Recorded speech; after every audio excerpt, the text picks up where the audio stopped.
some ratchet one time? There, actually. Look, I don't wanna talk. How you try and press the kid and really you was soft? All you know is capping, homie, you don't know the law. Pedal to the metal, you ain't catching me in park. I just hit Well, there you go, folks. Starting Bleeding Edge style out right away, folks, there, especially for newcomers that have not seen that video. So welcome to the Bleeding Edge tonight, Friday night, the June 21st. We are here to discuss the 1994 film, The Crow. So we're not talking about the reboot that's coming out later this year. No, we're talking about the 1994 original OG film that's based off of the comics. And, you know, we're going to be talking about this film. We're going to reminisce about it, and we're just going to have a lot of fun.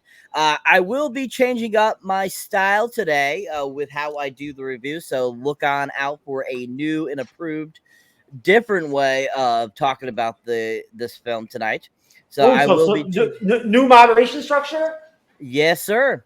New format. Okay, I like that. Format. No format. We're gonna change things up tonight for you guys.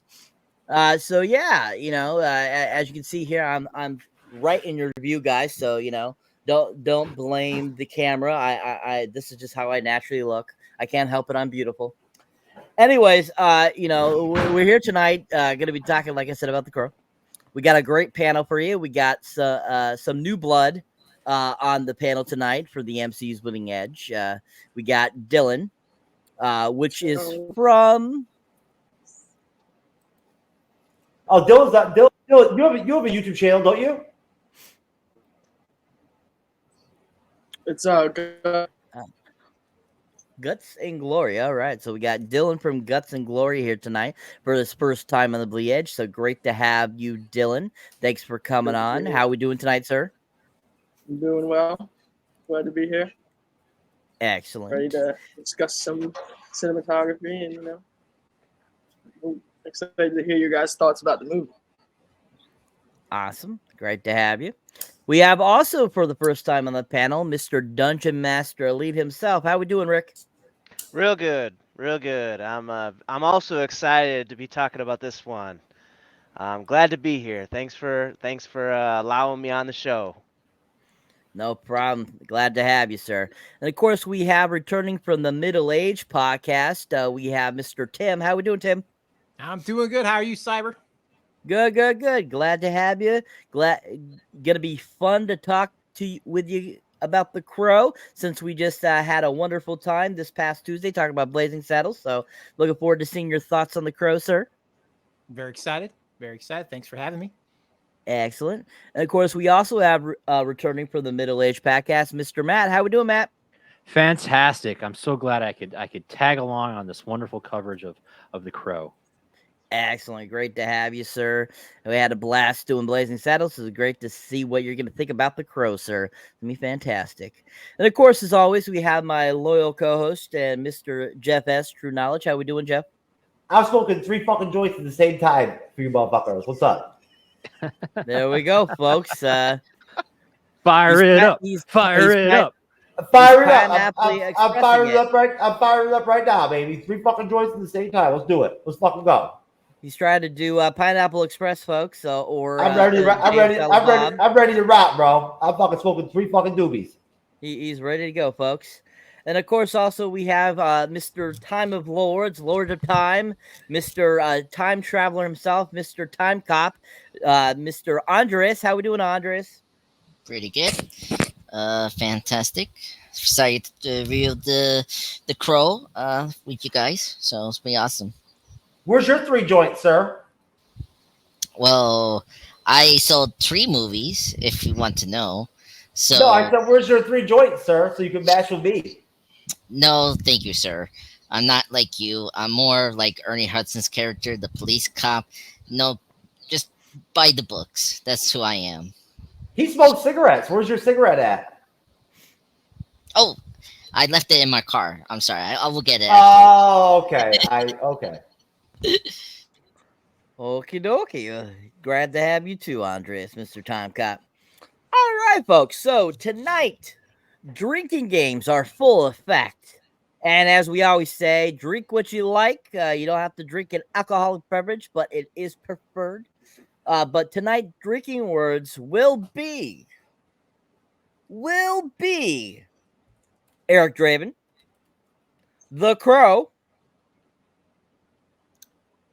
Brandon Lee in any sort of way. Either it could be Lee, it could be Brandon, it could be Brandon Lee, it could be Mr. Bruce Lee's son. Oh, That will also be it too. So anything related to Bruce Lee, Brandon Lee, that is considered a drinking word. And as always, we will have the any thing of Ernie Hudson as well will be a drinking word tonight. So we'll stick with those. And anyways, so yes, Brandon Lee, the Crow, Ernie Hudson, Eric Draven are the drinking words tonight. So anytime those words are said, you must drink. So that is the drinking game. All right, so going around and seeing what everybody's drinking tonight, starting with you, Andreas. What are you drinking tonight, sir? Well, I think some Gatorade and water. That's pretty much it for me. No carrot juice? No carrot juice tonight? I don't know. We'll see. Oh, okay. What we drinking, Mr. Dillon? We are drinking Old Reliable, Jack Daniels. Jack Daniels. Southern Comfort one. Nice. Excellent. I, of course, is drinking my usual, the wonderful Bailey's milkshake, which is my go-to. I love it. What we drinking tonight, Matt? Well, I am drinking the official drink for the Downs Studio recording studio here in wonderful Midwest America, and that is a 15-year-old age, well-blended Kirkland's finest Irish whiskey, triple distilled, and as a sidecar or a mixer is the wonderful Pepsi Zero, because I have to watch my girlish figure. Nice. So whiskey and Coke. Nice. I actually, honestly, I'm with you there on the girlish figure thing. And I actually will prefer Pepsi over Coke. So I've been down with that, sir. Cyber, you are definitely maintaining that girlish figure, sir. You know it. I got to keep that girlish figure, sir. Got to keep it voluptuous. Anyways, what we drinking, Rick? Well, I'm going the opposite direction as the lot of you. I've got a double strong cup of Joe. I've got some coffee to keep me awake. So I might be flying a little high over here with this coffee. I'm just saying. Oh shit! It's gonna be like an Andres and pop culture guy, caffeine cracked out moment. Yeah, that's how we have Andres when he drinks coffee. So it's all good. It'll be all fun. It's gonna be fun. Gotta be fun. All right, how about you, Tim? What we drinking tonight? I am drinking a subtle 94 proof Kraken black spiced rum mixed with a caffeine-free Diet Pepsi because I too am trying to keep my, curves all in proportion. Look at that, both Pepsi. Interesting. As they say over there, I guess Pepsi is the way. I guess. Anyways, excellent. How about you, Mr. Jeff S? What are we drinking tonight? The same old hard cider. I'm starting off with Red's Wicked. I'm starting off with the Red's Wicked, and then I'm gonna move over to Mike's Hard Lemonade. Oh, okay. So he's staying the cider route, people. He's staying the cider route almost. Sweet Tooth Man when he comes with that stuff. That's me. That is me. That's him. His little girly drinks. Anyways, actually, guys, it's gonna be a great night. Hopefully, everyone gets nice and excited by whatever they're drinking. So it's gonna be all good. So, like I said before, I'm changing up how we do the review tonight. I am not going to go by scene with the film. There is just too much good stuff in this film to just kind of go scene by scene. So I'm going to be asking several questions just about the premise and all that kind of stuff about the film. We're going to talk about, things about how this movie has changed over the years now that it's hit its 30th anniversary this year. So still going to give you some factoids about the film and all that kind of good stuff. So we'll be keep talking about that kind of stuff. So that will not change, but we're not going to be doing the usual play-by-play of the scenes. We're just going to really talk about the presence of the film for you guys tonight. So we're going to change it up. So anyways, so if you're not familiar with The Crow is, of course, the final film of the famous Mr. Brandon Lee Drake. Came out May 13th, 1994. So it has already hit its 30th anniversary in May. It was, considered a massive success. It had received many positive reviews, which a lot of people absolutely loved this film. It was made on a $23 million budget, and it ended up taking in $94 million in 1994. So that's a pretty good, payday for such a small budget film at the time, especially in 94. Because if you go and look at other films from 94, there's a lot of big budget films around that time that were anywhere from between 50 to, almost $100 million to make. And a lot of these films, a lot of those films only made just back pretty much what they did, whereas this was a massive success. Of course, there is the well-known or least known 3 sequels that this movie spawned, which had all different, characters portraying the same titular character, which were, released 96, 2000, and 2005, respectively. None of those lived up to this, of course. A lot of people hate those films. Some believe that, City of Angels was a decent film. Some say Salvation was a decent film, but for the most part, Salvation and Wicked Prayer both are considered horrible sequels and don't live up to this original film. So if you're not familiar with it, it's directed by Alex Perez. Perez has gone on to direct a few other films. He directed, of course, iRobot in 2004. He also directed a few other films over the years that were considered kind of failures, but at the same time, some were considered big hits, such as Dark City was considered a big hit in 1998, which was 4 years after this came out.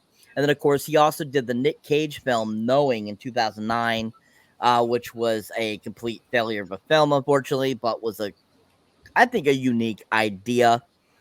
He actually also did the 2016 film Gods of Egypt, which is considered a horrible film, which I personally didn't find anything wrong with the film. I enjoyed it. I thought it was fun. I thought it was a great take on Greek mythology. And I don't think it was as bad as they made it out to be. It had a great cast, too. So I think Alex Perez is a decent director. So that brings me to my first question for you guys. What do you think of Alex Perez as a director? Do you think he's a good director? Do you think he does a good job? And what do you think? How do you feel he did with The Crow? Starting with you, Rick. I mean, okay. So when we were actually talking about this film, I was like, man, I don't know if I ever seen it, and I know I've seen parts of it. And as I was rewatching it, I was like, oh no, I definitely had seen this one, but I wasn't very enamored with it the first time. So coming back to it with a different lens, it was kind of cool actually. There was a lot of, I mean, I definitely have come a long way with my appreciation and critique of movies and stories in particular. So that being said, there's definitely some really good things to enjoy about this movie, but there definitely is some things that we could probably get into in a little bit as far as to like what may not be the greatest aspects about this film or this story. You know what I mean? Um, but yeah, Gods of Egypt, I like that one too, man. I enjoyed that. You know what I'm saying? I did like that one, but yeah, that's where I sit. Excellent. Dylan, same question, sir. Repeat the question. What do you think of Alex Perez as a director, and how do you feel he did with the film? So it's interesting because of like the circumstance he was presented with the unfortunate events with the main actor. But I think as a director, he did a very good job because I know it took like rewrites and they had to finagle the film. I know they did like a replacement of the stunt double and they like CGI'd the main actor's face on top. And I haven't seen any of his other movies, but I have seen iRobot, and I kind of see correlation between the two films. But I enjoyed The Crow with his gothic imagery, and I like that stuff. I like horror. So, and that's what I thought this film was going to be. I went into it thinking it was going to be a horror, and then I came out of it with like a superhero revenge story. And that was very cool. Excellent, thank you. Shout out to Cool Bro. What's up? How you doing, sir? Great to have you in the comments. Welcome to the Crow review. Oh, Drake. All right. Moving on to Andres. Your thoughts on Alex Perez as a director, and how do you feel he directed the Crow? Drake again. Okay. Cyber's purpose drinking us again. Yeah, exactly. So Alex Perez, he's kind of like a hit and miss director. When he hits, he can hit like Dark City and The Crow, and then he misses like The God of Egypt, which I haven't seen, so I have no dog in that. But yeah, I fairly enjoy him as a director. I think iRobot is a really good action film, so he knows how to do that. For The Crow, I think Drake. I think oh god, yeah. Yeah. Thanks, Andres, you fuck. Well, fuck you. Well, fuck you too. Who put The Crow? Who put the movie? No, you did it again. You did it again, you son of a bitch. Again, you did it. Oh god. Okay. I think you guys should add in "fuck you" as one of them because he says that all the time. Oh yeah, great start for today. All right, I'm gonna call it Joker. I'm sorry. So the Joker movie, great film. Alex Perez did a great job of directing it. First up, it's one of the best like dark, gothic kind of films of the 90s. First up, the city just reminds me of Gotham City, which you kind of wish you want to see that in the Batman films, which you kind of got in. Andres, they definitely borrowed some comic book tropes for the film. Yeah, and I think Alex Perez, for me, I can call Alex Perez like a visually, he's a visual director, kind of like Ridley Scott or like Zack Snyder. Like they're all about the visuals, and like, man, this film has really great images and visuals that I remember. I seen this film so many times, and just the images, it just sticks with you. And the look of the character is just so iconic. It's like you know that, oh, it's the Joker, which I'm like, who else is that film from 1994? So yes, so yeah, that's where I'm at with that director. I think he did a really great job, especially the tragic death. The fact that they pull it together is very amazing. You had to like, kudos for him to pull it off. Sorry, I got a little lost there. Did you say that he directed the Joker? I cannot say the name of the title. Nice. I'm choosing Nice. the Joker because people like Andres, you could call it The Bird. How about that? The Bird. Andres comes up with very interesting titles Not to Joker, use because instead you of the can words. confuse the Instead of the audience. words, he uses very interesting titles. I don't know. He's very creative. You know what?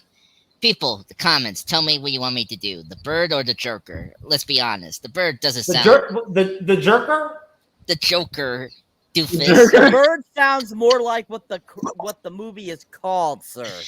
Unlike the Joker, which is about homicidal maniac. I mean, I don't mean to poke fun on you, Andres, but I mean, there are other black birds like a blackbird or a raven. The In the Raven. Dead of Night. The Yeah. night. Thanks, Matt. You stole that from me, Jacket Wagon. Sorry. Oh my Fucking god. Seth, that goddamn Seth guy. Oh my god. Yeah. Anyway. Great film. Excited to talk with you guys with it. The Raven. Let's go. The Raven. Okay. Middle-aged Matt. Your thoughts on Alec Proas and how he directed the film? Okay, so I'm gonna get a little let's say film schooly here on you. Yep. So watching an Alex, I can never pronounce his name right, so I'm gonna call him just Alex. Watching one of his films, like Andres, I have to say he's hit or miss, but he hits on movies that have this definite subtext of emotion. I mean, here we are. We're in this movie that we're viewing now, and I mean, the whole thing is about the original writers thought of trying to work out demons from a loss he had in his life. Dark City, very similar kind of storyline with this whole like this guy's like working on his own emotions of trying to understand where he's at in life and everything's going on around him. It's a lot of dark, foreboding stuff. And you know, watching his movies when he has to deal with emotions like that, I think he hits hard. And then of course, iRobot had a similar emotional thing where, you know, Will Smith's character had to deal with the loss of his arm, trying to save a young girl. You know, there's a lot of emotion in that as well. So movies with emotion, I think he hits really hard. Now, movies like The Gods of Egypt, which I did enjoy, it didn't have the same feel as like The Crow or Dark City. I would almost put him in the same category as like a Darren Aronofsky. Now, let me go ahead and answer the second part of this question, how I felt he did on this movie.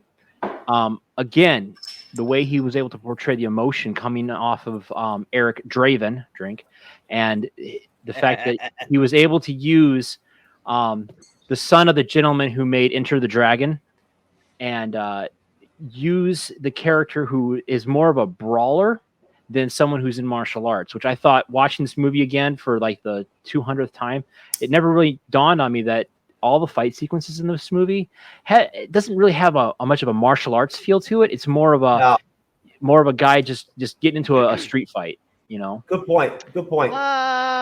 There's a couple moves in there that you can, if you're really paying attention, you can see his prior bit of training in JKD with the way that he blocks and he counterattacks. There's a couple scenes that you can actually see it if you're paying attention. Yeah. So I just think that's my opinion on Alex and how he did The Crow.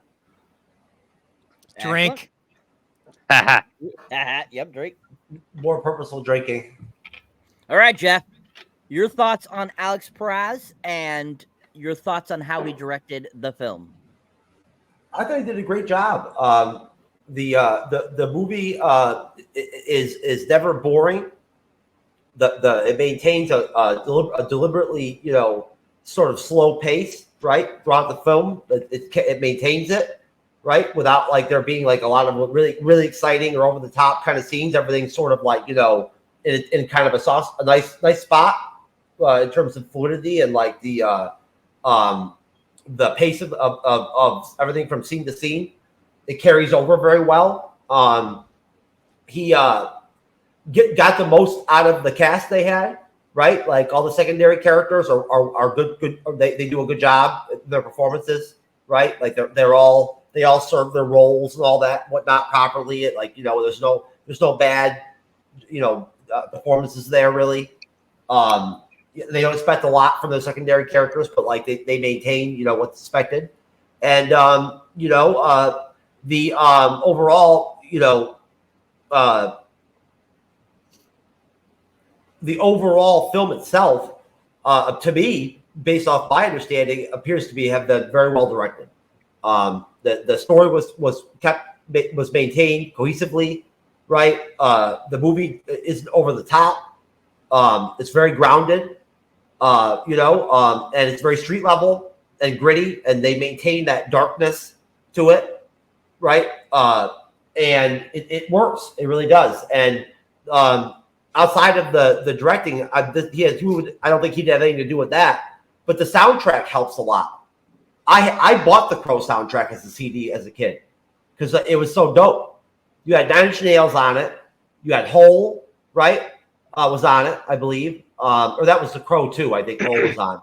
But they had a lot of the Pixies STP. were on. STP was on it with Big Chill. I think the Pixies were on it.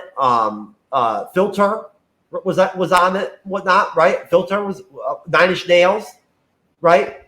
There was some good fucking music on the shit, and that soundtrack really bolstered the film. But the director did a great job, I thought. And iRobot is a fucking sick ass movie. I love iRobot. Excellent. Definitely got to put that on the list at some point then. That's a great movie. Tim, same question, sir. Your thoughts on Alex Perez as a director and how he directed the film? I think it was a pretty bold choice to choose him to, direct Blackbird in the Dead of Night.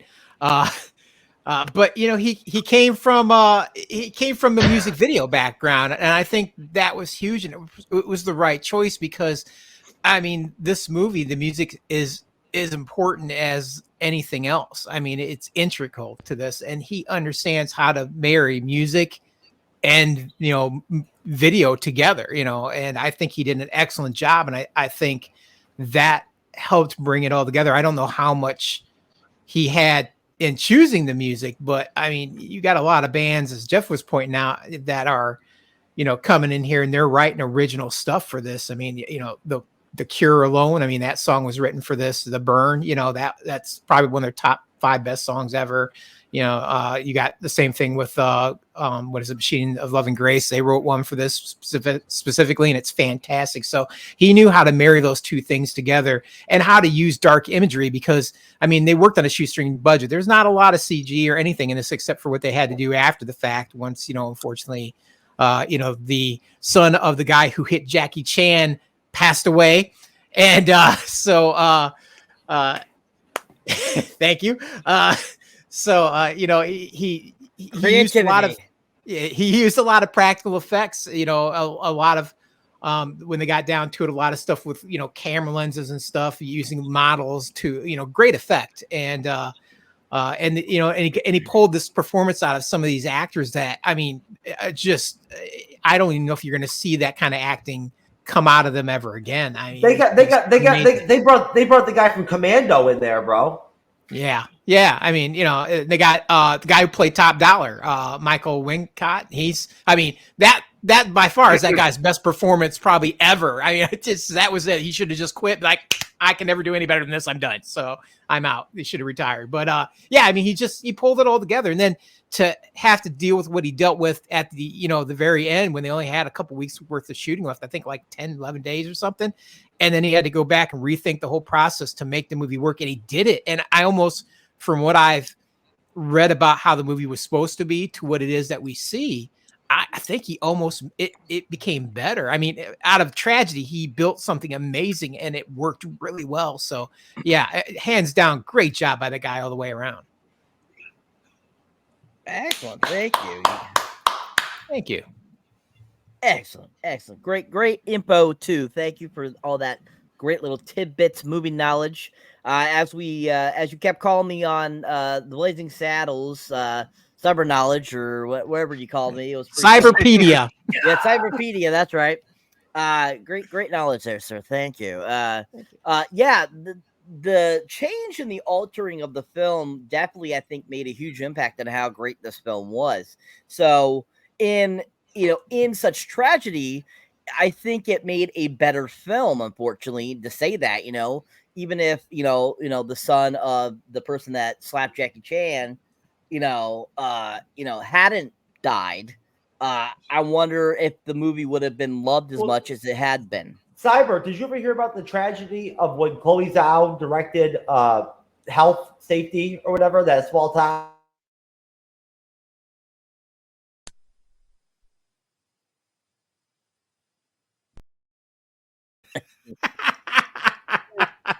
I personally have seen that many times, and yeah, that show is Oscar worthy, because who else would drop a ball in the back of the truck? Great job, great job. Anyways, so as people have mentioned, they had to have a stand-in uh, to finish off the scenes that Mister uh, the Bird wasn't able to finish, even though thankfully the majority of his scenes were filmed. There still was a few that they had to film still. So that stand-in was none other than Chad Stahelski, who is a very notable stuntman, who has gone on to be a huge director himself. Now he just directed recently The Fall Guy, that uh, you know has been it was a spectacular film if you have not seen it. But he is known for directing the four John Wick films as well. And he was a stuntman from 1993 to 2013. That's when he started getting into the director chair around 2013. And him and David Leitch actually were good friends, and were worked on the first couple of John Wicks together until he took over.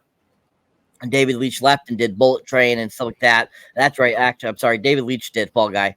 But Chad Stahelski, he's been in the game for many, many years, and he is a great, fantastic, stuntman. And he has directed the crap out of some of those John Wick films and really provided some of the best stuff. He actually, a lot of people don't realize he was the stunt double for Keanu Reeves in The Matrix. A lot of people don't realize that. And also including Reloaded and Revolutions, if you did not know that.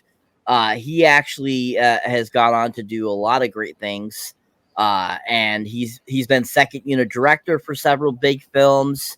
He actually was a second unit director for Captain America: Civil War, Birds of Prey, The Fantabulous Emancipation of One Harley Quinn. But his stunt work, is extensive. He actually did stunt work for Deadpool and Wolverine as well just recently. So be on the eye out for that. But I think he did a great job standing in for Brandon Lee. Drake. And whatever special effects they were using at the time did a really great job with the face, I think, and you really couldn't tell that it was that it wasn't Mr. Jackie Chan Slapper. And it's still funny to think that it's been 30 years since he died, and I still can't get over how long it's been, but it's insane. But anyways, so Stahelski, like I said, stood in for him, and I think he did a great job doing the stunts of the film as well. So before we go on to the next question, I'm gonna give a brief synopsis of the film. So basically, give people an idea of what goes on the film. But basically, the film starts off. We're in a decrepit Detroit city, crime ravaged, as we see at the beginning of the film. And unfortunately, there's a young woman named Shelley Webster, who is raped and seriously wounded, while her rock musician fiance is shot and thrown to his death from a window. In comes Police Sergeant Daryl Albrecht, who accompanies Shelley, who is still alive at the time, to the hospital, where she eventually dies from her injuries. That night, the fiance is resurrected by a bird, a black bird, that brings his soul back from the dead to basically get revenge on those that did this to him and his fiance. And that's pretty much what the film is about. All right.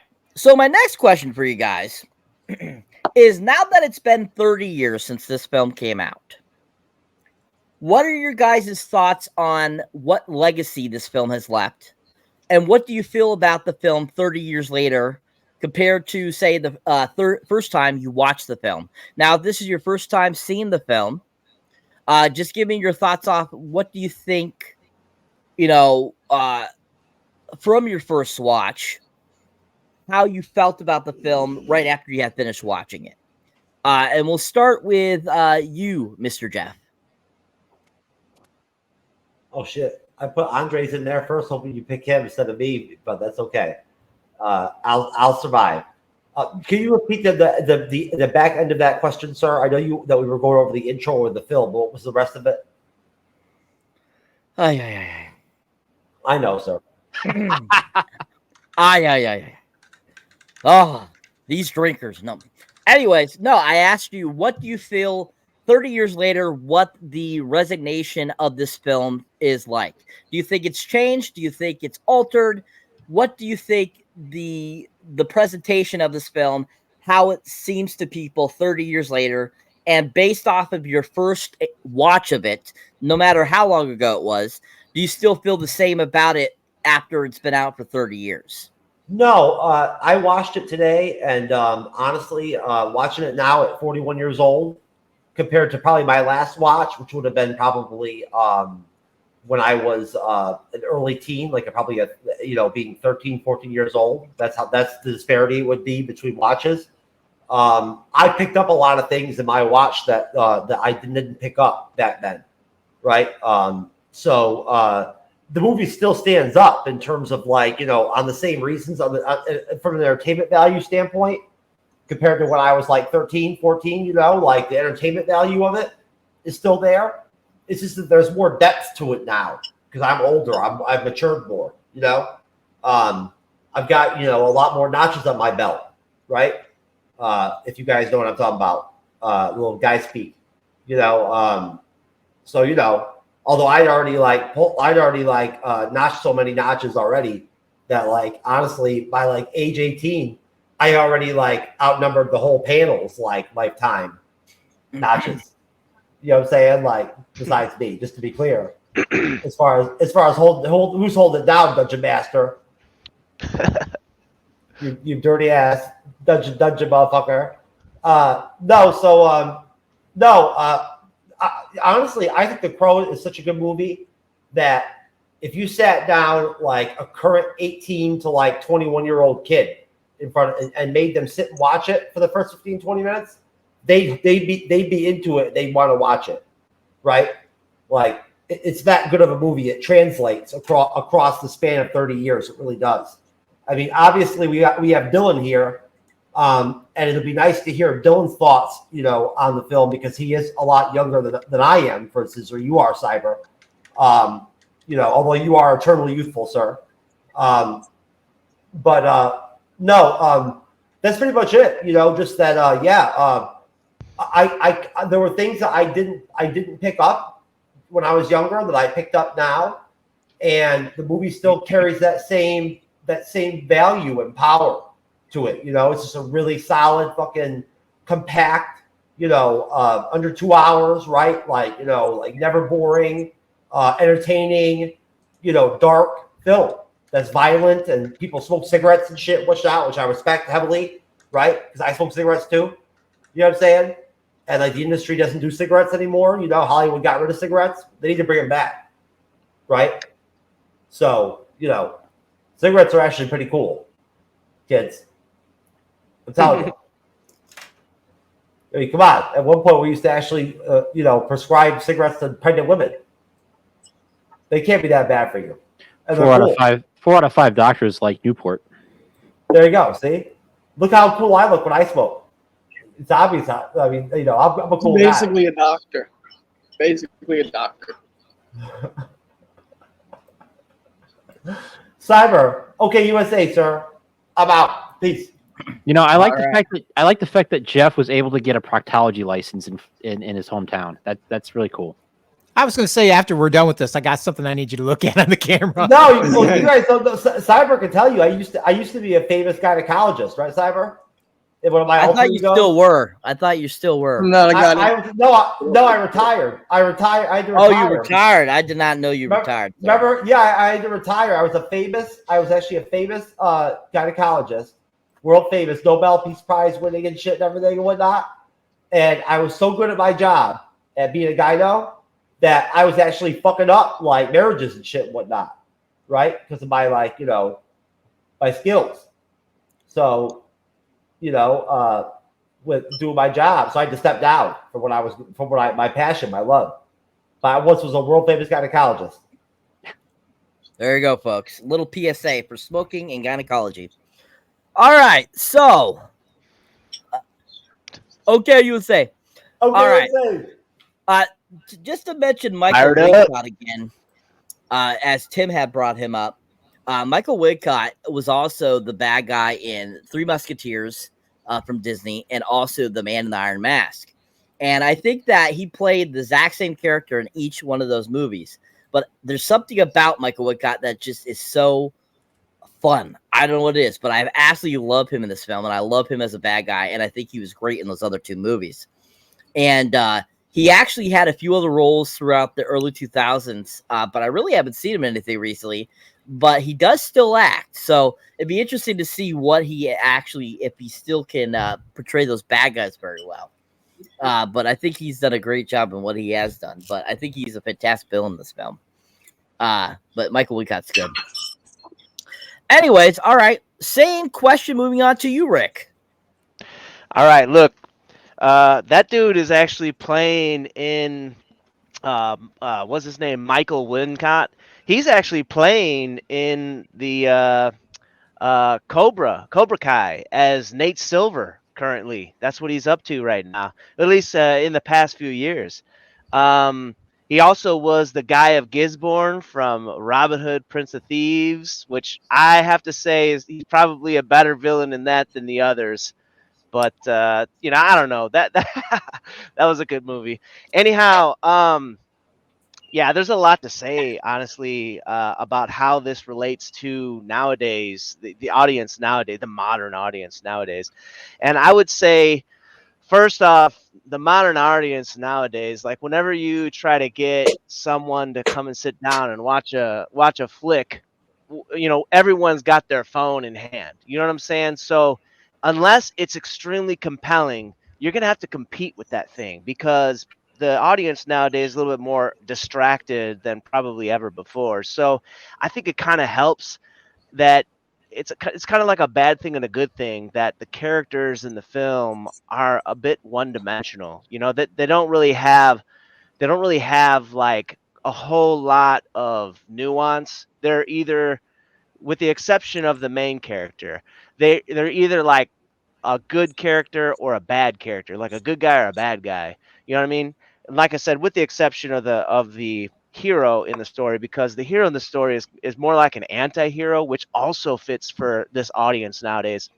Because nowadays in the society we're in, people, they grow up with a lot less rules, a lot less religion, and a lot less like parents raising these rascals. You know what I'm saying? So because of that, I think they can relate to an anti-hero a little bit more than the straight-laced hero that maybe we grew up with. You know what I'm saying? So I think it kind of relates a little bit better. And the tropes in this is so powerful. Like True Knowledge was saying. I mean, it is so crazy when you're watching this. You cannot help yourself but to really feel for the main character, the MC in this film, because all these bad things happen. You know what I mean? And it's not just happening to him and about him, but it's happening to other people that you can also relate to. Like that lady, they took her eyeballs, man, and it wasn't like this one thing. They showed that eyeball a few times in the film. I was like, oh my god, man, they keep going. They ain't letting this thing go. Like, they're showing how diabolical these villains are, which makes you want that vengeance even more. And it gives you the green light. It gives the audience the green light to be okay with the way that the MC goes about exacting his vengeance, which just makes it so compelling. It just makes it so compelling. And I have to real quick go back to something that a couple of you had said already, that the setting in this, it established itself as like a really dark kind of story. So you kind of get yourself ready for it. So yeah, I think it does. I think it does, and I think that nowadays people do have an affinity to see something. I mean, you have a whole subculture of kids walking around that are, you know, they're basically wearing the same thing as the MC nowadays. So yeah, they're cool with that dark setting too. Excellent. Thank you, sir. All right, Andres, same question, sir. Yeah. Oof. 30 years. I think this movie showed what you can do for a comic book movie, because that's something that I think a lot of us kind of forget, that this is based on a comic book movie, a comic book, and especially this moment of the decade. This was when the Batman film was going on. The Michael Keaton, and then unfortunately, the Joe Schumacher films. And Hollywood still didn't know what to do with the genre of superhero, and this one coming. This is what the first regular superhero film before Blade happened in 1998. So it shows you that you can be dark and gritty, and they did it so well here. And yeah, I guess another thing that's really great about this film that we see later, like particularly the Matrix and Dark City, is more of like the dark gothic kind of atmosphere that you usually saw in Tim Burton films, but you never see them outside of those. And here was like the first one we saw, like a very dark and gothic, like romantic kind of film, but it's very sad. And I think that's one of the key things of this film that's so relatable. And that it has these universal things that we can all relate. And it's tough to get over the death of the main actor. But I think it's a well paced, very, how you say it, emotional driven kind of revenge film under the under this disguise of a superhero film, which is very impressive. And 30 years it still holds up, just like any other successful comic book movies like The Dark Knight and stuff like that. So that's something people don't talk about. This is it's a comic book movie, and you could do a lot with that genre. Like, come on, like without this movie, we couldn't get Blade or Logan or Deadpool, that matter, if we had this idea that these combos could be more mature and can lead into the adult audience. So that's something I really appreciate about The Crow, and they delivered that, which is great. Performances are spectacular. I mean, love the villains. I mean, I totally forgot that Tony Todd is always in this film as the main henchman. He's so cool. I love his hat. I mean, he has also another great voice, just like Top Dollar as well. I mean, come on, he's Candyman, for God's sake, you know. So yeah, fantastic performance here.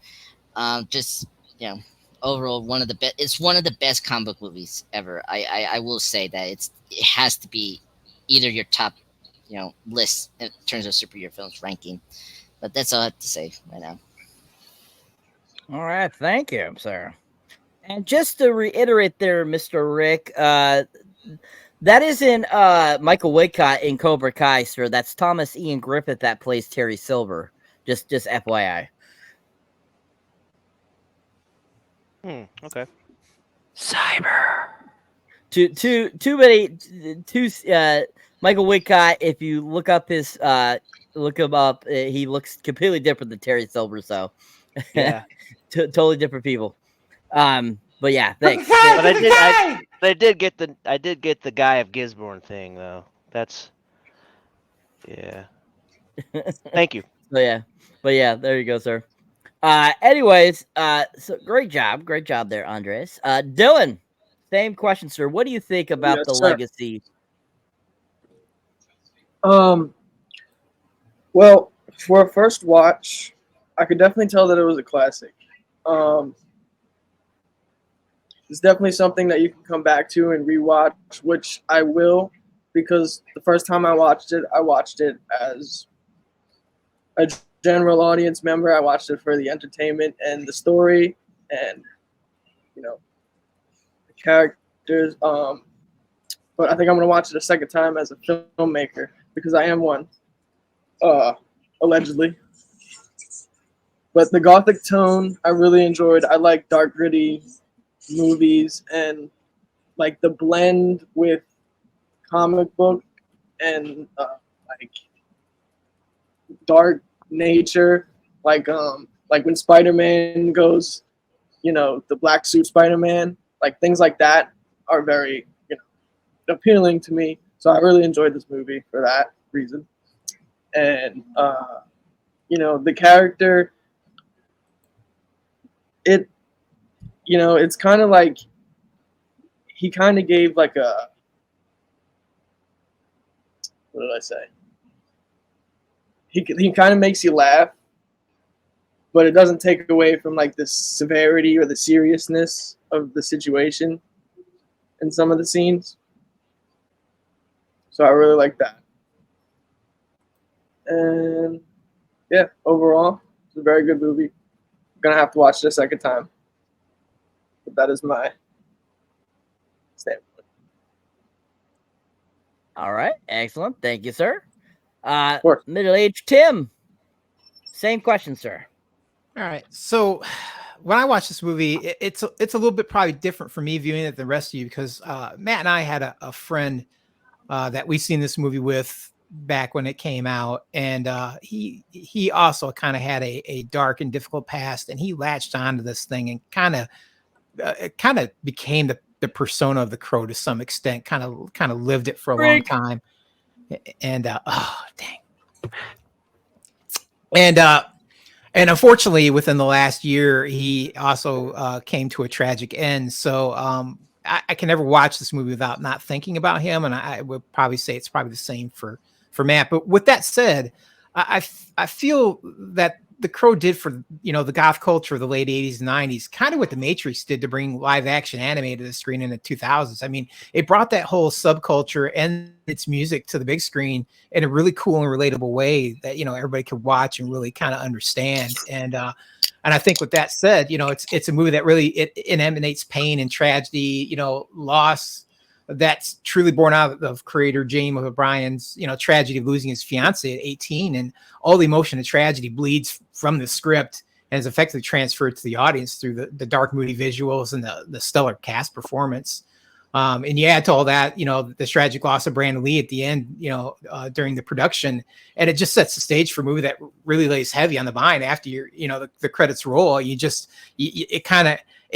After I watched it last night to get ready for this podcast, I literally had to go watch a couple episodes of My Name Is Earl just to get my head back, into a better place, because it draws me into that, and it's where my head wants to stay for a long time afterwards. So I think it's powerful. I think it was powerful then.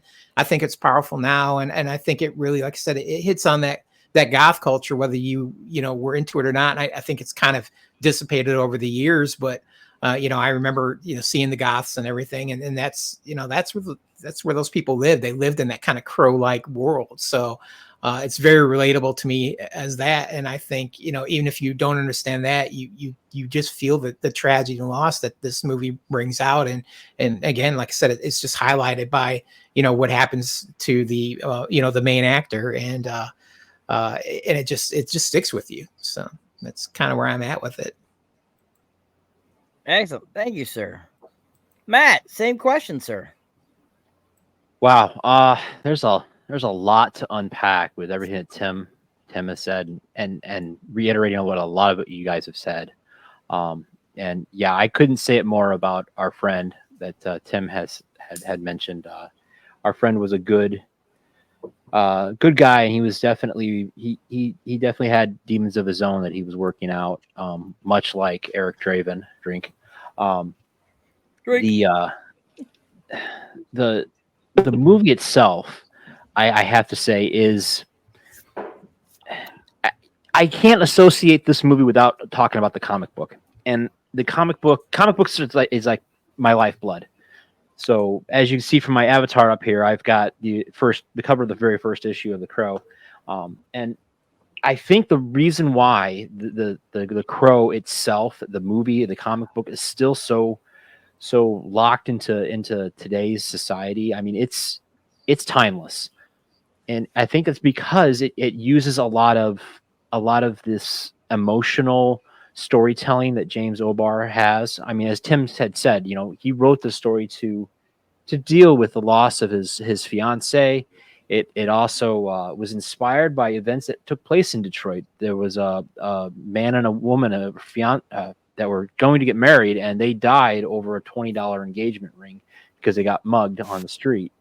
So I mean, there's elements of real life in here, and you know, James O'Barr grew up on the streets of Detroit, so he puts that into the story. And honestly, I think that's part of the reason why this movie still holds up today, is just because it is based in a real world. I mean, it's a comic book that isn't like your typical cowls and capes. It's a supernatural story, but you can see it happening in today's society, or in a real world situation. And if you think about it, you look at the history of the bird, the crow drink. It's so deep into different mythologies. I mean, you have like the Native American mythology, where the crow is a guider of souls to the afterlife. You know, you got the Welsh mythology, where the crow drink is a corpse bird, which it foretells the death of someone. And I think that's a great way to wrap everything that happened to the main characters of Sherry Webster and Eric Draven. Drink. And then let's not forget, because I'm drinking Irish whiskey. Hold on a second. I'm on credit here. 1, 2, 3, and just for good measure, I was going to say you should drink an extra one too, motherfucker. 4. The Irish mythology of the black bird, the death bird, the raven, the title of this movie is from a character called Morgaine, who predicted death. You know, she was the goddess of war and fate, and you get these ideas wrapped up into the story based on a guy who, you know, died just trying to protect his fiancée, had a terrible death, and then is guided back through supernatural means by these black birds to go into a year into the future to get vengeance, because he's a soul that can't rest. You know, that is such a huge supernatural mythological based story that I think James O'Barr just kind of like really tapped into. And if you grew up in the 80s and the 90s, there were so many writers out there in the comic book world, like Neil Gaiman, who came up with the Sandman, and they were just tapping into this like subculture of society, whether it was in America or England or anywhere in the world, where you have people walking around who just didn't have a direction in life. They just rebelled against everything. They went to dark places, and I think that's just kind of the whole story wrapped into one thing.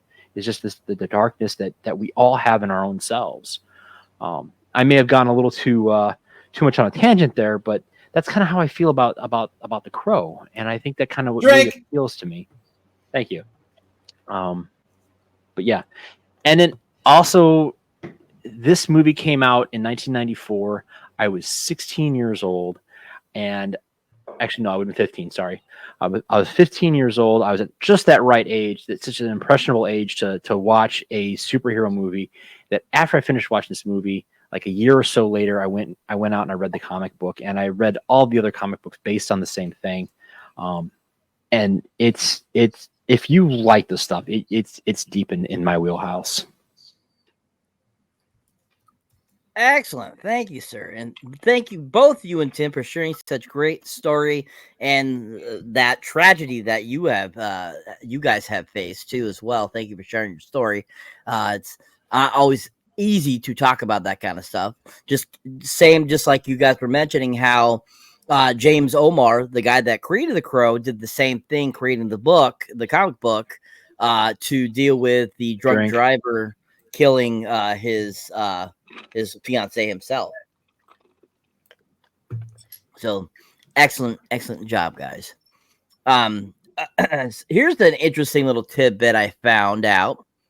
That when James O'Barr was originally talking with studios to create the Crow drink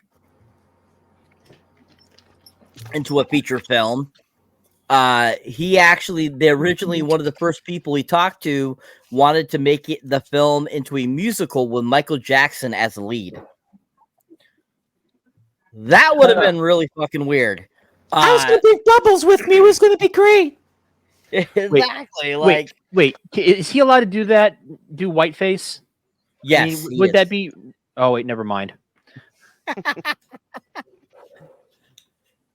Yeah, when I read that yesterday, I was like, man, that is so off the wall, you know.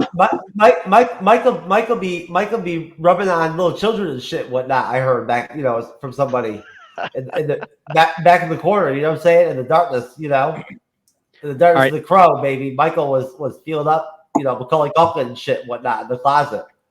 Can I play my comic book card one more time? Certainly. All right, so you mentioned Michael Jackson being approached to play the Crow. Did you know that at one point when Hang on, I gotta refill. yeah, I gotta refill here in a minute. I gotta take a drink because of Michael Jackson. What the fuck? No, because I said the title of the movie. So Michael Jackson at one point, Marvel comic books was going in bankruptcy, and at one point, Michael Jackson was one of the highest bidders to buy Marvel comic books because he wanted to play Spider-Man in a future movie. Wrap your mind around that one. And he was like, I want to meet the Young Avengers. Or he wants the meat of the Young Avengers. I want to be a special advisor for the team. There you go, folks. Excellent. Thank you for that, Matt. All right. So, Sir Jeffrey, do you have the Crow trailer ready, sir? I got it, sir. Damn it, drink again. Yep, great. I'm now sucking on ice. Thanks. You could be sucking. You could be sucking something else and be a lot worse, motherfucker. Anyways, folks, so we'll show you the trailer for this good movie here to allow anybody that needs to refill or needs to take a bathroom break to do that, and we'll play this trailer for you guys to refresh you what we're talking about. Over there. Take a bath. Okay. People once believed that when someone dies, a crow carries their soul to the land of the dead. But sometimes, just sometimes, the crow can bring that soul back to put the wrong things right.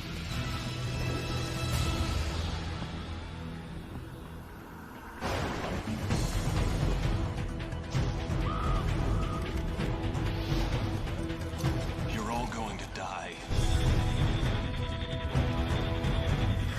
Is that gasoline I smell?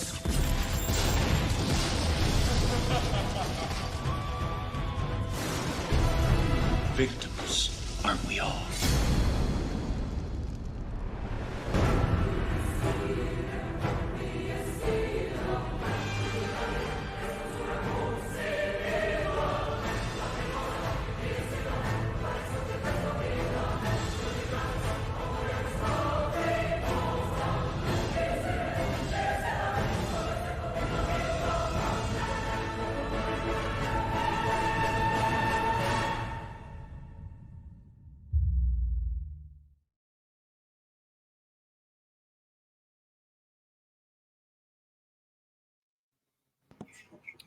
Well, there you go, folks.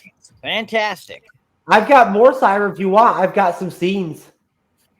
If you want to show the scenes, go for it. What do you guys think? You want to see some scenes? Oh, yeah. We have been anticipating the scenes.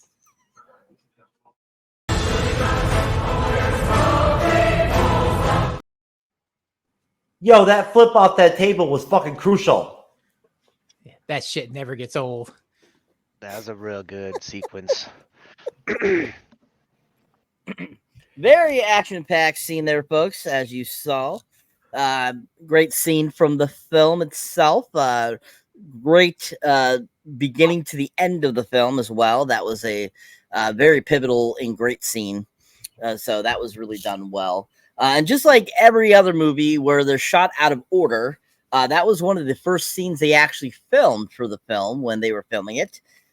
Technically, actually, the scene at the beginning of the film was the scene that ended up killing Mr. Brandon Lee. Drake. That was one of the last things they were filming before his untimely death. And surprisingly, it's kind of funny how sometimes these movies are filmed out of order. You think they would go from the beginning of the script to the end of the script, but that's not how they do it a lot of the time. They actually do certain sequences and they cut it together. So I think, that makes a big difference, but I think that was a great sequence. Really well done. Thank you for sharing that, Mr. Jeff. All right. I like to share things, sir. Like, like chlamydia, herpes, occasionally. Yeah, I like to share. Good to know. Pass. A warning out there, ladies. That's how he keeps the rest of his doctor friends in business. Probably. Yep. Anyways, talk about women. What do you guys think? That rolls me into my next question. What do you guys think of Bei Ling in the film, who has that sensational shower scene? What were you guys' thoughts on her in the film? Did you like her character? Did you think she was a great assistant to Michael Wincott? And just overall, what did you think? What do you think of her as an actress? Because I think she did a fantastic job in this, and that shower scene was fantastic.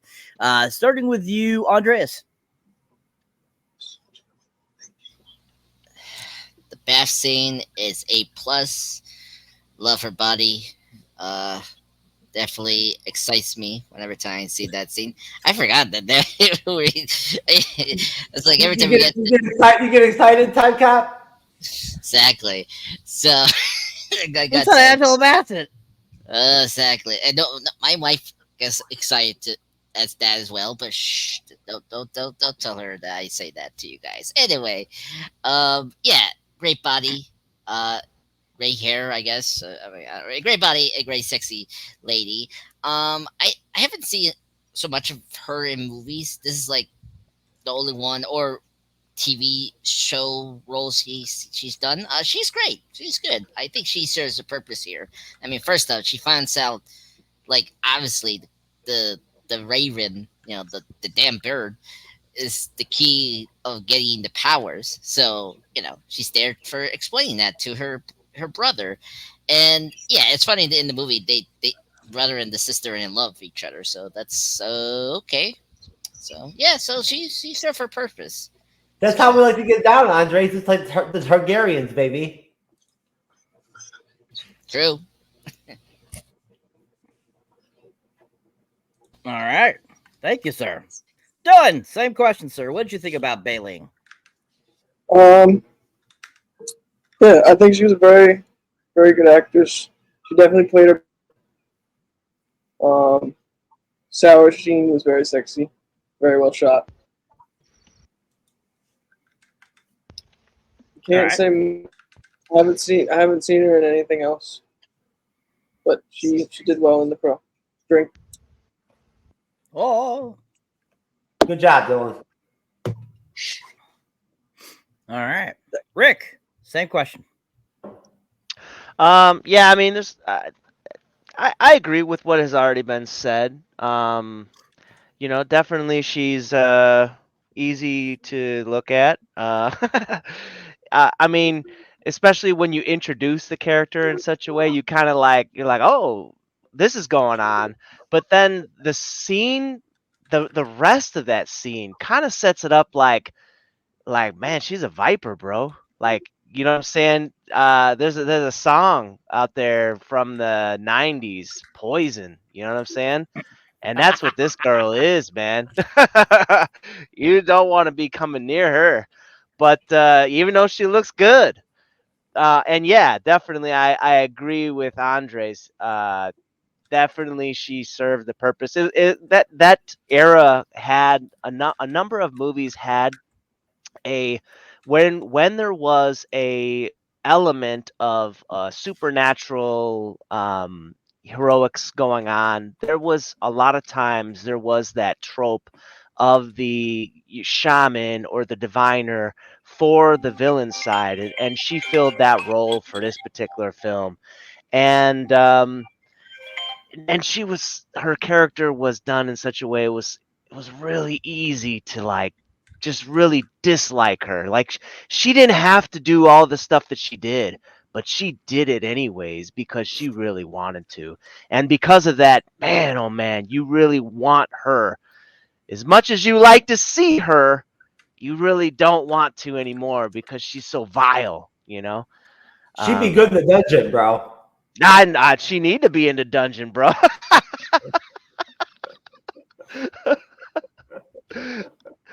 But For yeah, real. I mean, hey, you know. You're right. She belongs to the motherfucking dungeon. But yeah, Goddamn. that whole brother sister thing is, I don't know, man. She's a fucking freak, bro. Fucking freak central. I like that line that Top Dollar says when the, I think I can't remember who it was. Was it the shop clerk, Gideon or something like that? He was like your sister, your brothers and sisters, and then Top Dollar's like, what? You don't see the resemblance? And I'm like, really, bro? You don't see the family resemblance. There you go. And it was a really, I mean, there's a lot of these like kind of one-liners in this movie, and like the one you played, True Knowledge, you played one of the one-liners in the opening trailer, where it was something like, is that gasoline I smell?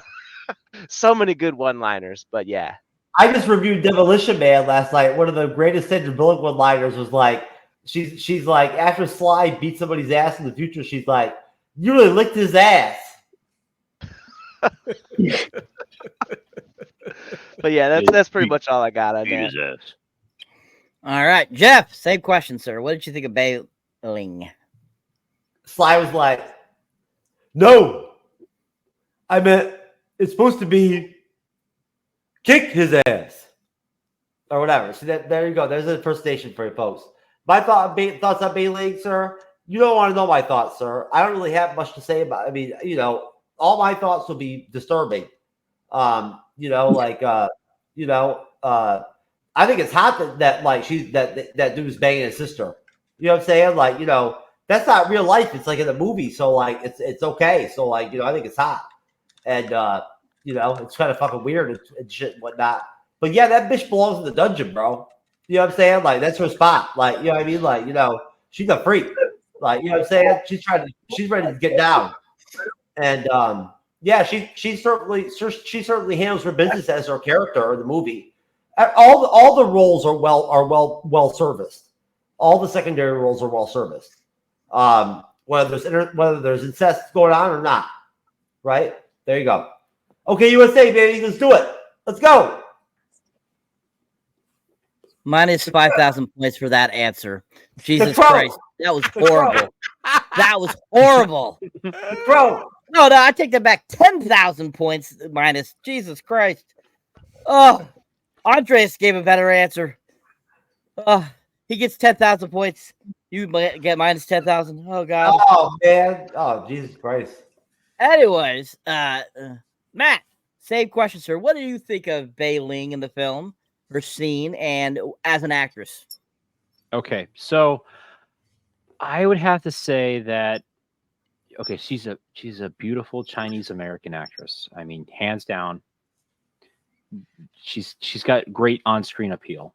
I got a massage parlor from her sister last week, Matt. And of course, you know, I can't forget her in that wonderful Star Wars film, Star Wars 3. Search for More Money, where she played Senator, I think I'm going to screw this name up, Benu Ba'a. And then you can't, you know, not forget her in that wonderful movie that stars Kevin Kline, Salma Hayek, and Will Smith, Wild Wild West. as she played and a very stereotypical Mrs. East. So, yeah, I mean, she was. I don't think she was like. I don't think she fills any ticking boxes other than the fact that she was like Rick said. She was the mysticism side of the bad guys.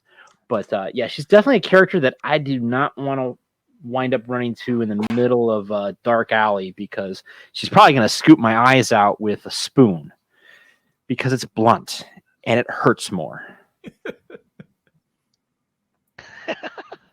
But she might blow you too on top of it. Yeah, but she might bite it off. She's not into the worms, sir. She's all right, twisted. thank man. you. Thank you, Matt. All right, Tim. Same question. All right. Let's see if I can answer this without losing points, because I can't lose this game. So let's see here. Okay. So I think she's a great counterpart to Top Dollar. I mean, he has an awesome presence, and a great cadence. Look, you guys got me slurring. You got me drinking so much. An awesome presence and a great cadence, and she helps add to his twisted persona for sure. And I think basically she turns up that, what the fuck dial to 11 when you find out that like they're basically, having sex together. So you're like, this is just so wrong on so many levels. But the thing that she mainly adds to the film past that is she helps to solidify basically the supernatural background story of the Rook. No, good point, though, Tim. Ha! Nice one, Tim. Thank you. Excellent. A million points for Tim. He did a great job there. Far superior to Jeff. Tim might win the Shogun Award tonight. It's possible. Possibly. Very possible. Anyways, guys, great job. Yeah, I'm surprised, most of you have not seen her in other things. But she actually, besides Wild Wild West, which I thought she was fantastic in, being that classic Mrs. East, that was really funny. But she was actually in shows Entourage and Lost, and she was in a film called Anna and the King, which came out in the late 90s as well, right around the time Wild Wild West came out. Sapland Tales, Maximum Impact. She was in Crank High Voltage, the sequel to Crank. Red Corner, Nixon. I mean, she's been around for quite a while. She's actually a lot older than people think. She's actually 58 this year. She's a fantastic actress, I think, for what she brings to her characters and everything like that. But what a way to start the character off in this film, in the shower naked. I was just I forgot about that. Rewatching this, I was like, holy crap, I forgot about she was in this. So it was almost like, holy crap, I forgot that. I bet she's still fuckable, Cyber. Those Asian women age well. Yes. Cyber, I think you answered your own question right there. Everybody recognized her, like she was great in the shower. Nobody's seen her face. That's why nobody remembers her from any other movies. They just, it's not where they were looking. Exactly, Tim. Very, very good. Very good point. Because I actually forgot who she was until I looked her up again. Because, just like you said, you really don't see her face until after that scene. So it's kind of like, why does she look so familiar? But I can't remember her name. And then looked her up, and I was like, holy crap! Why did I forget that? But anyways, great scene, great part of the film, I thought. And just like everyone said, it really brought together just how much more evil Michael Wincott and his little group there was. All right, so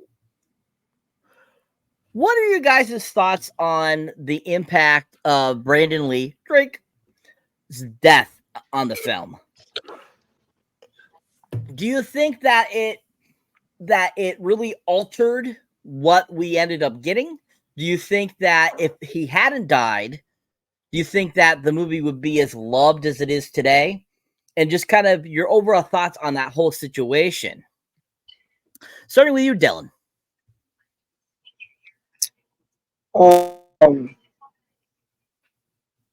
So the whole thing with like the situation, and I had to do some reading because like there's like a set of hierarchy. So someone should have been in charge, and there was someone in charge, and they sent that person home because for whatever reason, whether they didn't want to pay them for the rest of the day, because we have another prop guy to take care of it. But you need to have that like that order of like operation because to prevent things like that, and we've seen it again with other situations. But yeah, and like the way that changed film, I think being someone who makes films, you have to like adapt and overcome, and it's very unfortunate that happened. But I think the film would have been very different had he had been alive for the rest of it. I feel because they wouldn't have to have done like the rewrites, and I'm sure some things would have been shot differently and scenes would have played out, not how we see them today. But yeah, that's my standpoint. Okay, awesome, thank you. Rick, same question. Okay, so here's how I feel about this. You guys might disagree or whatever, but I think, okay, so when the film first came out, a lot of people were like, "Oh man, this thing is so good," and I was like, I've always been a very avid supporter of his father. All right, and I I mean I a little bit dabble a little bit into Jeet Kune Do and stuff like that, but I mean his movies and stuff. So when his son became actor and stuff, and I was like, I heard the movie came out, I was like, okay, that's cool, and then like I heard that he passed away in the making of it. I was like, is this movie on some hype train? Like this thing is got this notoriety because this really famous actor's son, who the famous actor died, a tragic death, and which apparently I think there's some new information about Bruce Lee's actual death in the recent year. So someone that could actually look that up, but I'm pretty sure that they found some more information about how he died recently. But anyhow, when that happened, I was like, yo, I don't know if this movie is going to be as good. And when I do recall watching it eventually and thinking like, yeah, this really, I felt like it was overhyped. So when I watched it, I was like, yeah, and that's why I don't really recall watching it too intently. When I rewatched it the other day, I was like, no, I have seen this, but I don't know if I necessarily really got into it because I felt like it was overhyped. And especially, like I said before, it's got like pretty much one-dimensional characters. It's not a whole lot of like nuance. The characters are static. They're not dynamic at all for the most part. And the plot is really, I mean, it's pretty one directional. This doesn't go a whole lot of, there's not a whole lot of surprises and stuff like that. You can pretty much predict what's going on. It's really simple. However, because everything else about it was really good. I mean, the like the stuff that we've said already, the setting and the how powerful these characters are and the way that the actors portrayed them was really good too. And because I feel like it kind of got a jump start with its popularity with um, the main actor's death, unfortunately. And I think that if he hadn't died, I don't know if this movie would have been as good, like received as good, and it would. I think it would have been more of a cult kind of classic kind of thing, and not having as high reviews as it has even currently. That's how I feel about that one. All right, thank you. Andreas, same question. Yeah. Uh, it's really tough. I mean, it's a curse and a blessing, really, for this film. I think despite the passing, I think the rewrites and the retrues help the film to be more streamlined, which is good. Because if you look at the behind the scenes, like the other stuff that they didn't have in the film, I think could have maybe hurt the film, a, a little bit. With the supernatural stuff. I one thing I appreciate about this film is how just unexplained the supernatural is, which is good. I don't like the like now today's movies we over explain certain things. I appreciate we jumped in, we know something is really odd with the Raven, and he comes back and he revenge. So I think that was good. Of course, we want to more character development with certain characters, like the kid, or the wife or something like that. But I think the stuff we got here with the the rewrites and all that really works. It's every movie has that same situation. I mean, come on, like this is not the only movie that had the same problem. Like if Heath Ledger didn't die, I think Dark Knight still be good without that added addition to the death of Heath. Same thing with the Raven with this actor as well. Same thing with Furious. One of the Fast and Furious films with Paul Walker. He died. If he didn't die, that movie's. So it's just like these death. It's good that we had this movie because we're separating the work that they did and how unfortunate they could have a really good career afterwards. So yeah, it's a curse and a blessing, but I do agree with when the planet is, yeah, if he didn't die, yeah, this movie The Raven could have been like a cult following, but because of the death, it just made it more mainstream and people was aware of this, so that's what happened.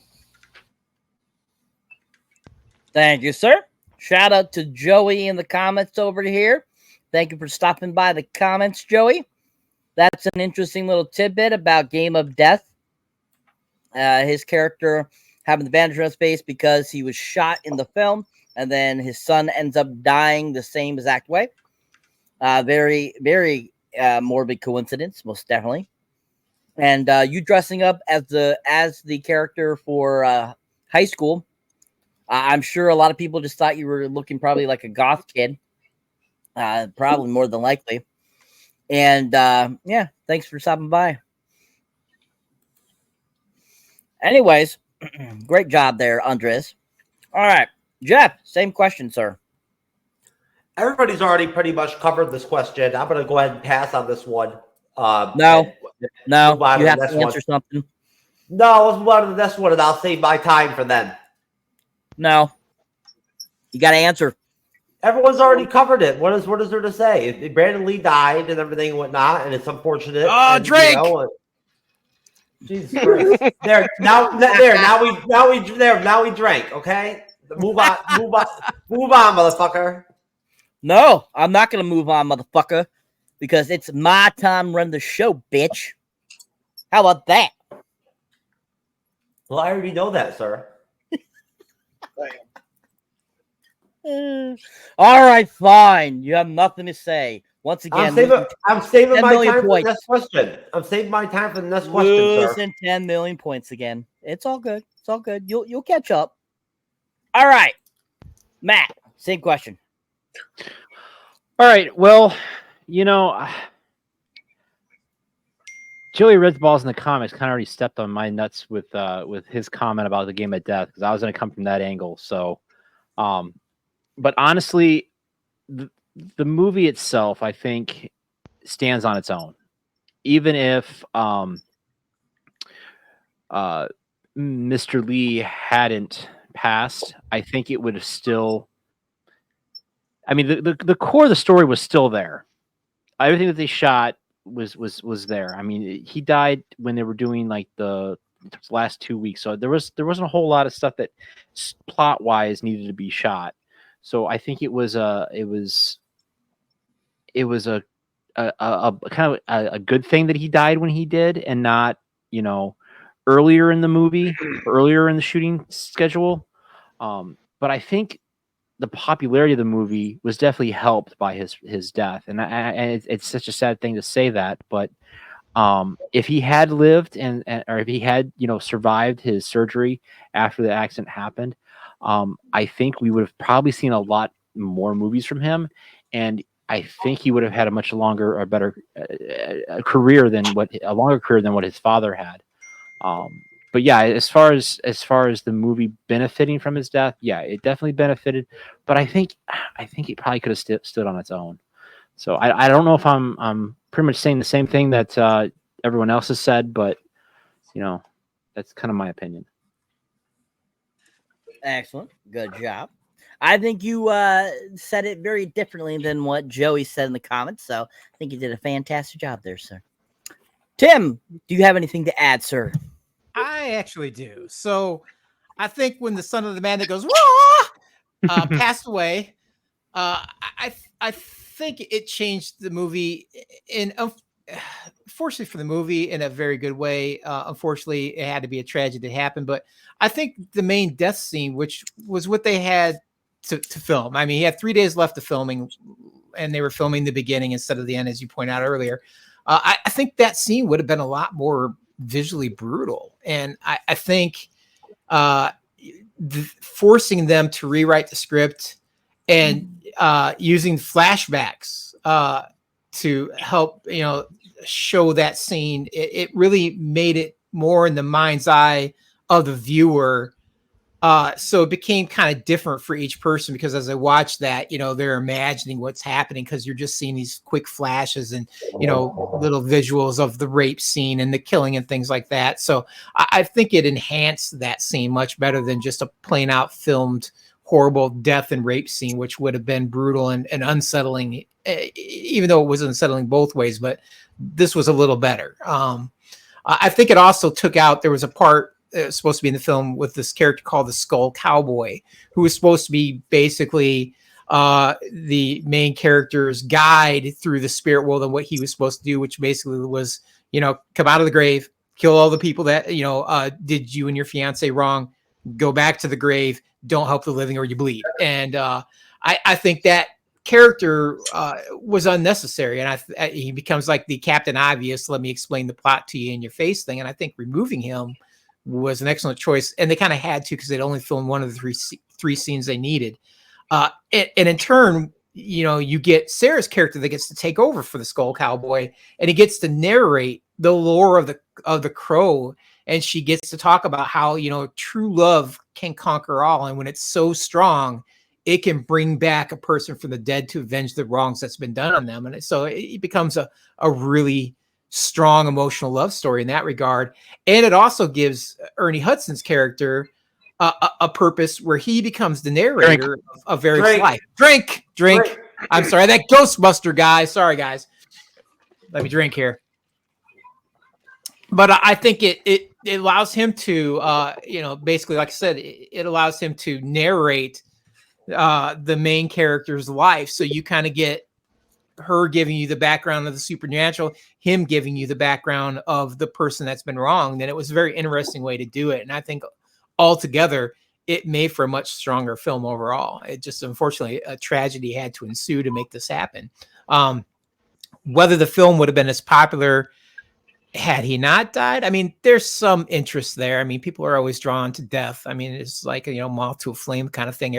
Everybody wants to look at the train wreck. So yeah, there's always some people that are going to watch it just for that fact. But he wasn't a big enough character. I mean, it wasn't like Paul Walker that had a huge fan base at that point, or Heath Ledger. I mean, he was not nearly as popular. So I mean, there was some interest, and there's some people that went just to see that. But I think, Paul Walker they threw him in the Fast and Furious movies, but it doesn't stand out like this. It's not like, oh, that's the one you want to watch out of all the Fast and Furious. No. And I think Heath Ledger did such a great job as the Joker. It just stands the test of time too, much like, the man who goes rapid fire managed to make, the birds that say caw.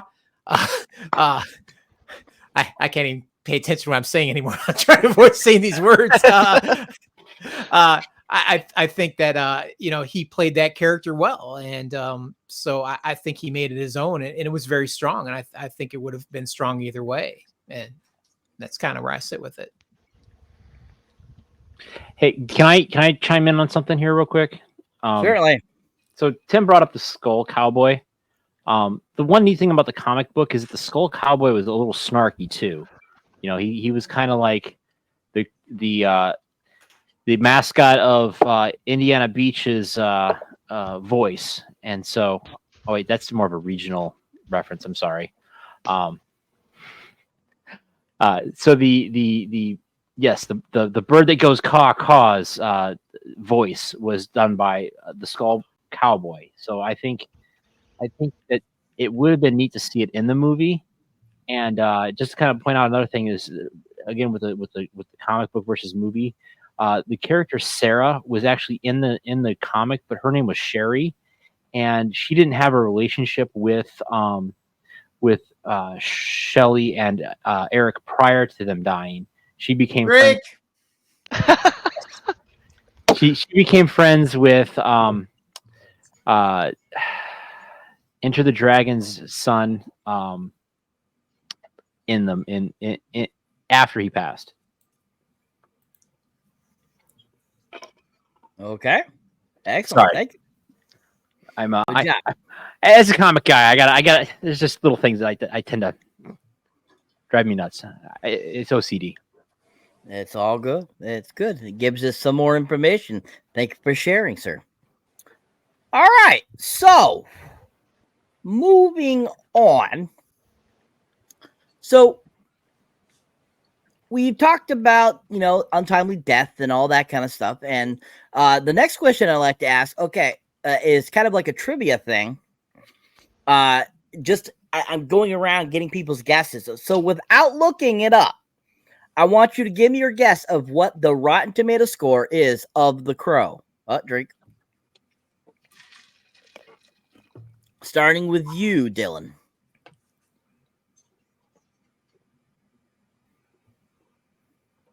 Can I say in the 80s? 80%. Okay. All right. Jeff? I would think higher than that, like high 80s, early 90s. High 80s. Okay. All right. Andres?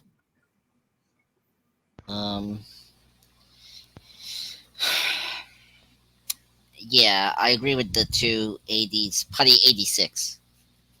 Ooh. Rick? I think I remember looking at this when I was looking at information yesterday on the movie. So I could say what I think I remember, but I don't know if that's disqualification. Let's see. I don't know what my memory is, if it's any good or not. Just say it. I think I remember it being 86, but I could be wrong. Matt? All right, so I never really follow the Rotten Tomato scores. I know that a lot of them seem like they're just complete D-bags. So I'm gonna give what I think it should be. I think it should be like 94% fresh. Okay, Tim? All right, so I want to win the patio set, so I'm going to say it's 89%. I got to go a little higher than the 286s.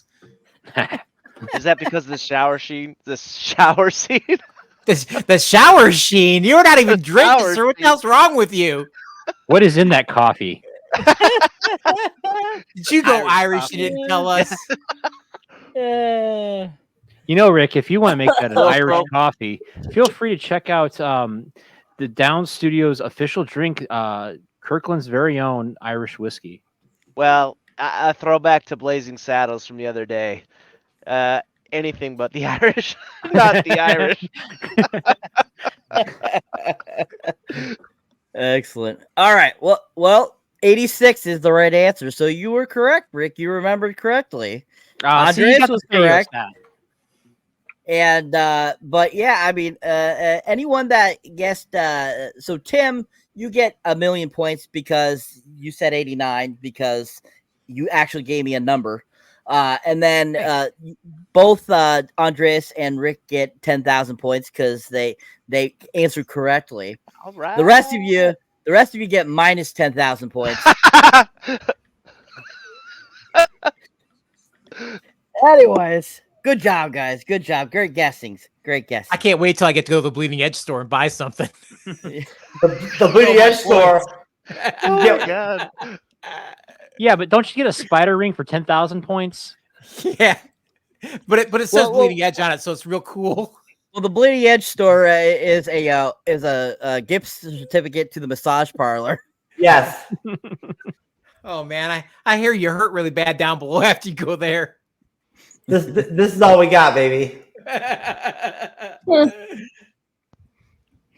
All right. Excellent, guys. All right. So, thought that little trivia thing would be funny. Thought it'd be a little added different thing. All right, so let's talk a little bit about that end sequence since we watched it. So the end portion of this film, that whole battle sequence when Mr. The Bird shows up and takes on Michael Wincott and the rest of the people that are there.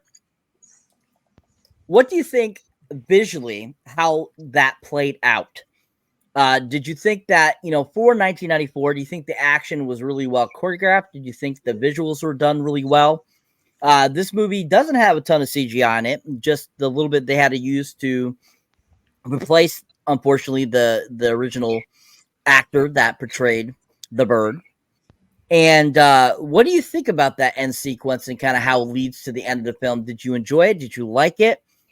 Do you think that the visuals are done well? Do you think the action was done well? Do you think the stunt coordinator and the fight choreography, how do you think they did with that, the action in this film as well? Just kind of your thoughts overall on that kind of stuff. Starting with you, Andres. Cyber, if you don't mind, I also want to ask, none of these guys have seen any of our new videos lately, so I just want to go through some of our new stuff and see what their thoughts are on some of this interesting stuff we have going on. Like...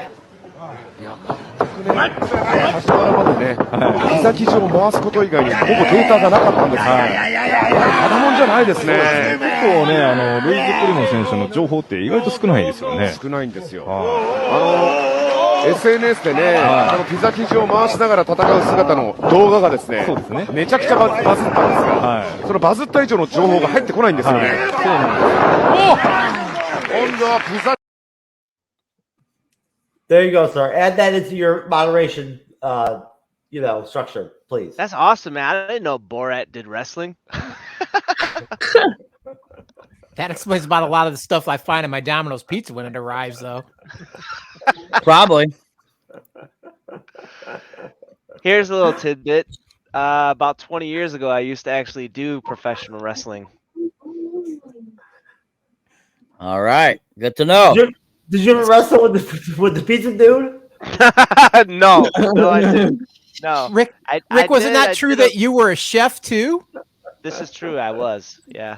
Well, well, yes and no. So technically, the title is a very prestigious thing. So I would have to decline and say I was a cook. I couldn't actually say yes to the chef thing. Actually, I'm not sure there's much prestige in the word cook.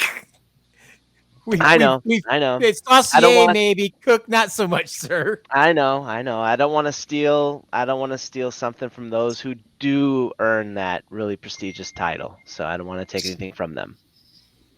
Wow. All right, Andres, go ahead. Your thoughts. Yep. Action visuals are top notch. I mean, this movie is not very action heavy, but when we get it, it's actually pretty good. And I mean,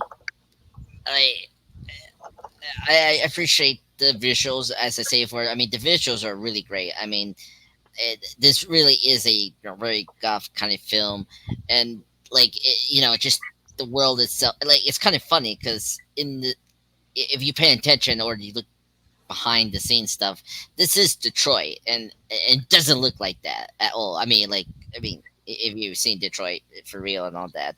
It feels like Gotham City, you know. And I think that the production designer that did this film did such a good job of making it so gothic and dark and just grim.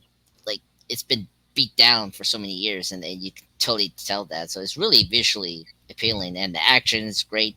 I mean, yeah, it's so well done. I mean, if you've seen iRobot, like he knows how to direct action scenes. So I think Forrest does a really good job of with the action that we get, which is good.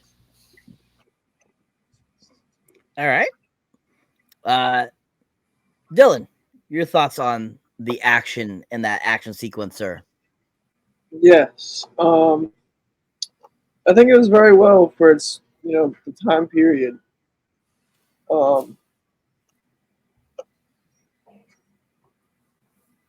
Like I said, I'd have to give it a second watch to realize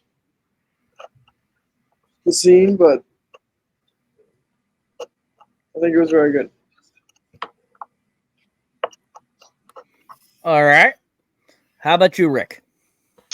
I mean, yeah, that particular scene, because you're kind of opening. I just want to be clear. You kind of open it up to like this end scene to the end of the movie, kind of thing, right? Correct. Okay, so yeah, the end scene, this little party that they had, where everyone's shooting everyone, was definitely pretty cool. I think it was actually needed because, while the villains got what they deserved, and it leaves the audience with a feeling of completion. Like this is what the whole movie is about this vengeance, about this justice that is being dealt out by the anti-hero.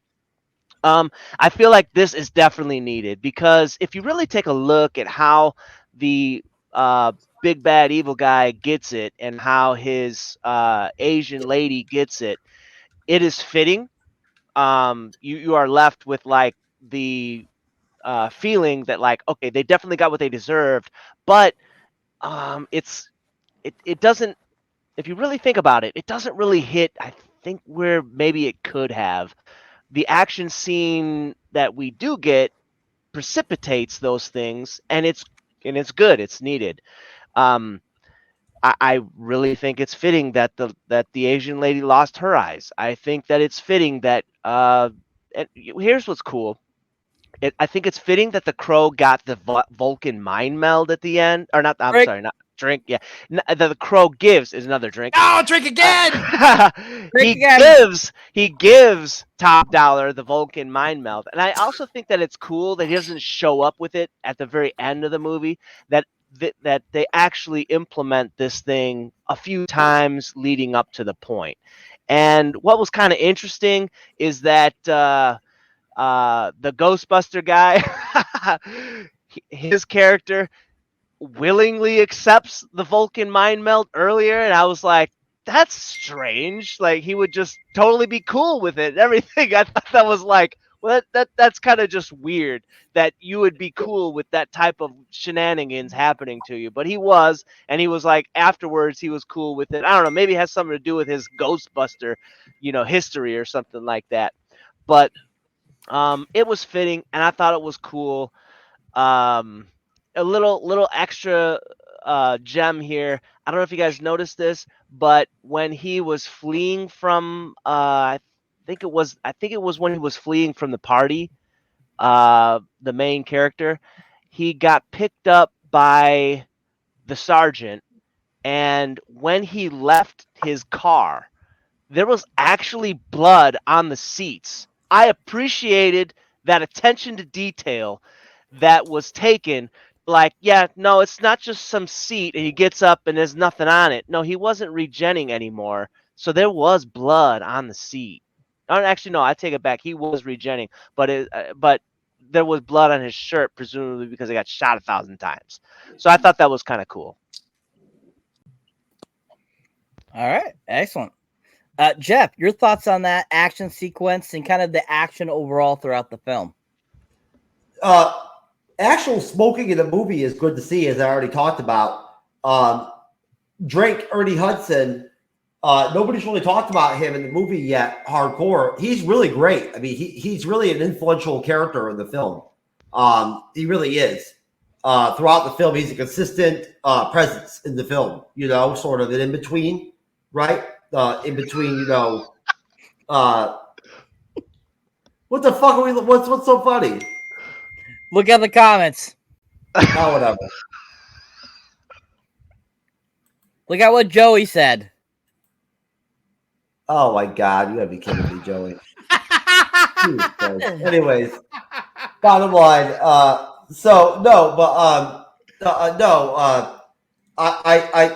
love seeing Ernie Hudson drink again.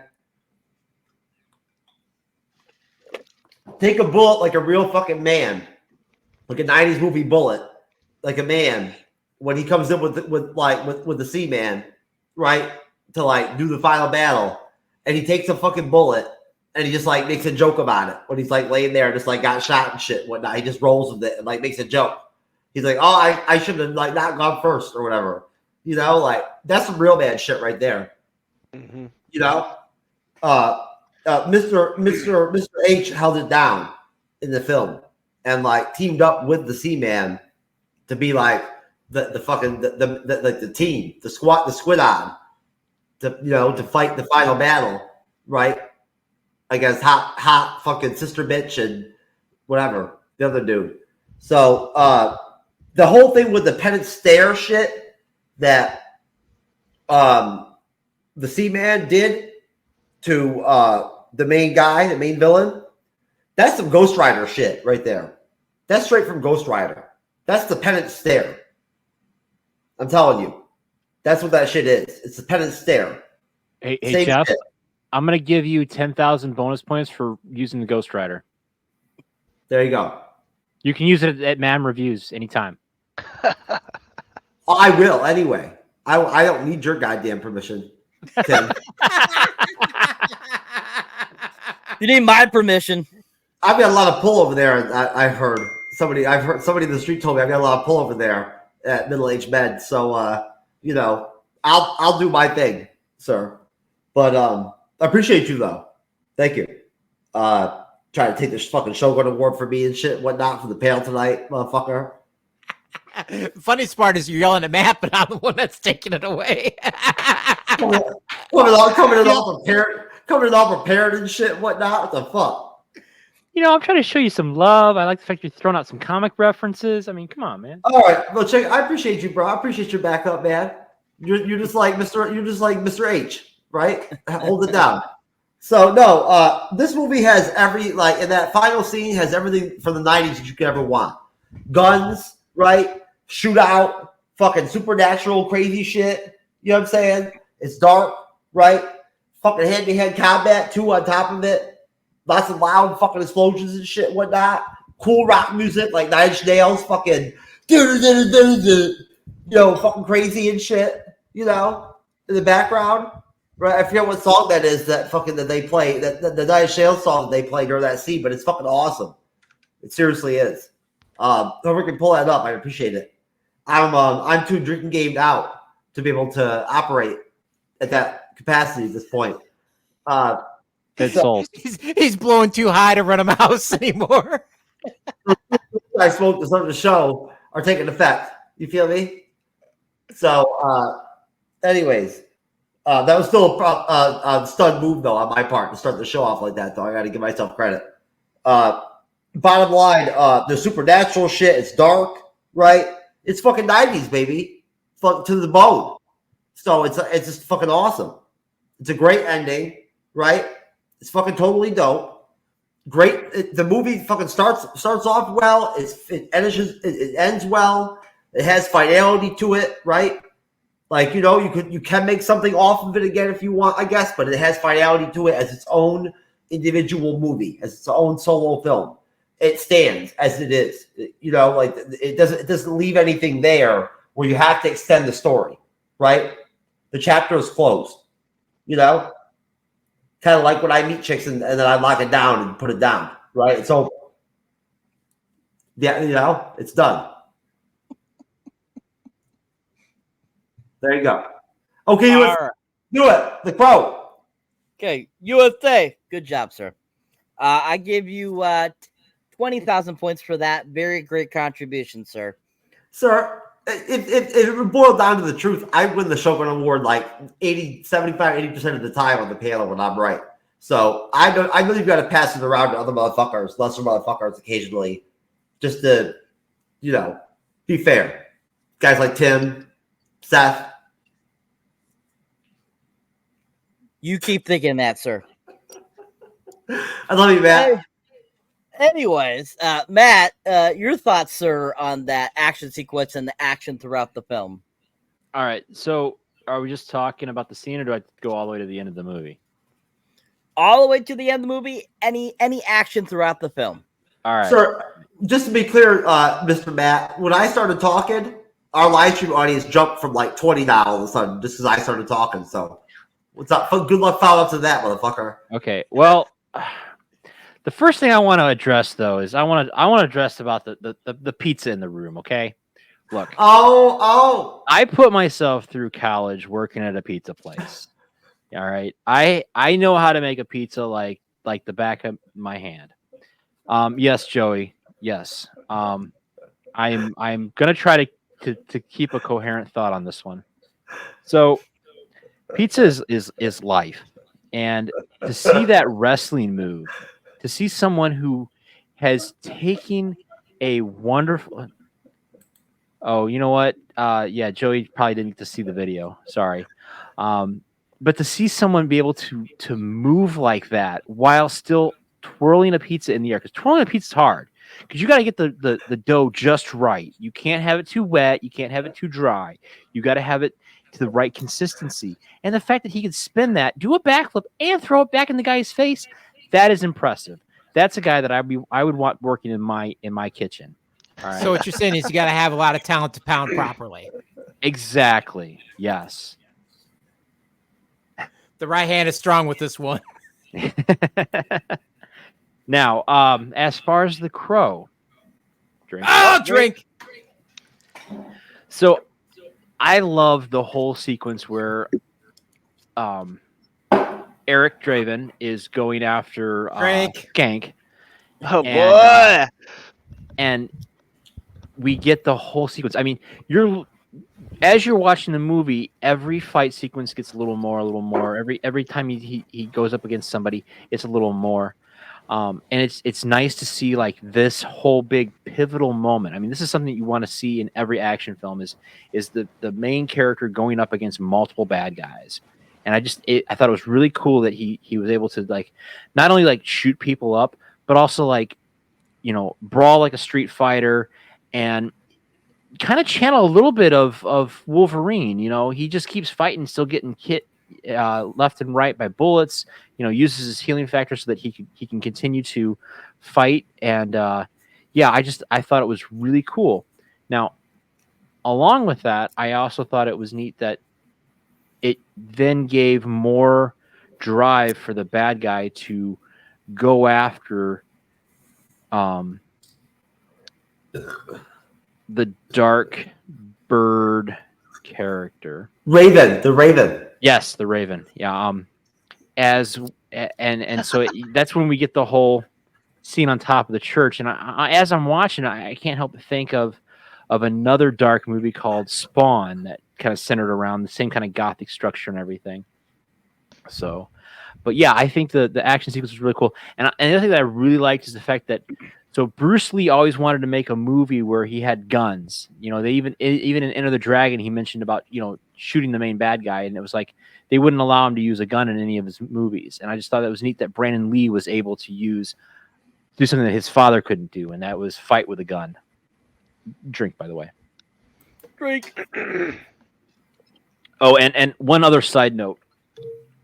Because I don't know if we're going to come about this, but I liked how the Crow was able to give Darla, Sarah's mom, Drake, a path of redemption. Mm-hmm. He was able to use his supernatural abilities to like push the drugs out of her system, and then just kind of tell her. And he says a line that kind of like hits me in the feels, and that is, Mom is the word of God that children say. I probably butchered that. But yeah, that quote always that's a great point. That's a really profound point to make. Nobody's talked about that and everything and whatnot. And that was a really, really great point of the movie. It really was.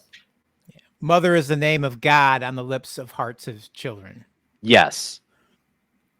And if you knew the family I grew up in, you would understand how that kind of hits for me. Man, I've been drinking too much. I love you, man. That was great. Yeah, that was good. I bet that young child, that chick is fucking probably fine now. By now, older, I bang her. And we can't have a movie review without Jeff saying he begged somebody. There you go, folks. There was the bang of the night. I begged her to see what she looks like now. She's an accountant. All right, Tim. Same questions here. All right, here we go. Watch me drive this home for big money. So, okay, I enjoyed when the bird that hangs out. No whammies. Oh, stop it! All right. I enjoyed. People quiet. Let Tim talk. They're trying to stop me.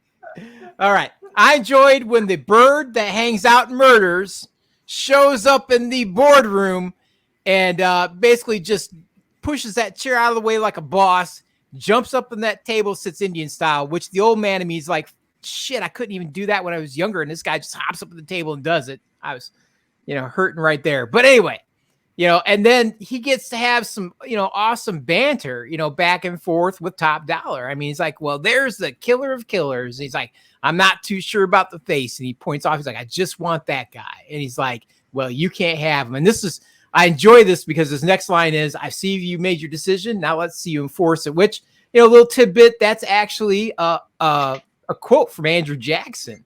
It was a ruling in the Supreme Court against the Indian Removal Act where he says, that's John Marshall's decision. Now let's see him enforce it. So they kind of reworked it for this. So there you go. There's a little history.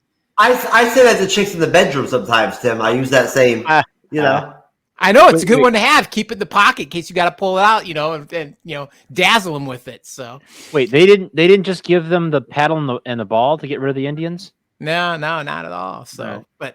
but yeah. So and then they're like, he's like, just kill this guy, and he kind of stands up, and all those guys shoot him. And this is where I think probably Dylan's like, well, fuck yeah, because that guy goes around the table. He's like, well, where the hell is he? And it turns into a horror film for about 20 seconds. He just starts pulling those guys underneath the table, and just all hell breaks loose. Gunfights going everywhere. It's just a beautiful freaking thing. And just death starts to go, he just comes out like, he's just killing everybody left and right. He's going akimbo. He's shooting everybody. The fight scene in what I'll call Top Dollar's boardroom goes probably about 20 seconds too long. There's a couple moments where like, you're all gonna die. I don't think that kind of stuff needed to be put in there. It was pretty obvious he's gonna kill everybody in the room.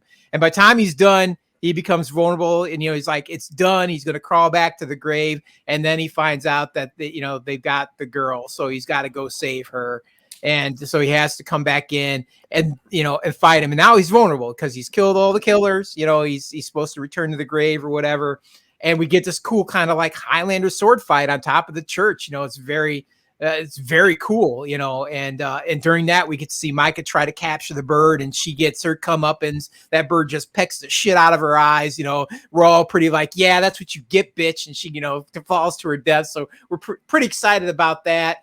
Back and forth with the sword fight. It's pretty well orchestrated, pretty well choreographed, very well done. And in the end, once he reveals that, it's like, hey, this has actually been just a giant real estate game, and it's my fault that you die because, I'm the one that called the hit out on you. It gives, the son of the karate master one more moment where he kind of goes back to becoming immortal, and he's able to transfer all that pain he got from the Ghostbuster back to Top Dollar, killing him with that pain, ending his reign of terror, and he's already eliminated his entire gang. And it kind of wraps up the movie very nicely, and he's able to go back, have a very tender moment with the girl, and then return back with his fiance, to happily ever after in the afterlife. What about that life? Ask P. Diddy. I just came from his house, even though I'm feeling funny after drinking P. Diddy juice. Wait, what the fuck? What's happening here? I'm smelling conspiracy in the air. I believe I'm being sabotaged. So I guess with that, that's all I got to say about that. Well, great job, Tim. You get 1,010 points, sir, for dealing with their shit and just for how great of an answer that was, sir. Booyah! Can you feel that shit? Great use of the murder too. I guess he dedicates 8 hours a day role-playing as a toddler. I'm in baby mode on and off all day. And Jess's daddy is caring for her. I'm 20, but not really, because I'm 5. Adopted mommy and daddy who are totally comfortable with me being a little girl. I identify as an 8-year-old girl called Denise. Therefore, I am an 8-year-old girl. How did you know that's how I spend my weekends?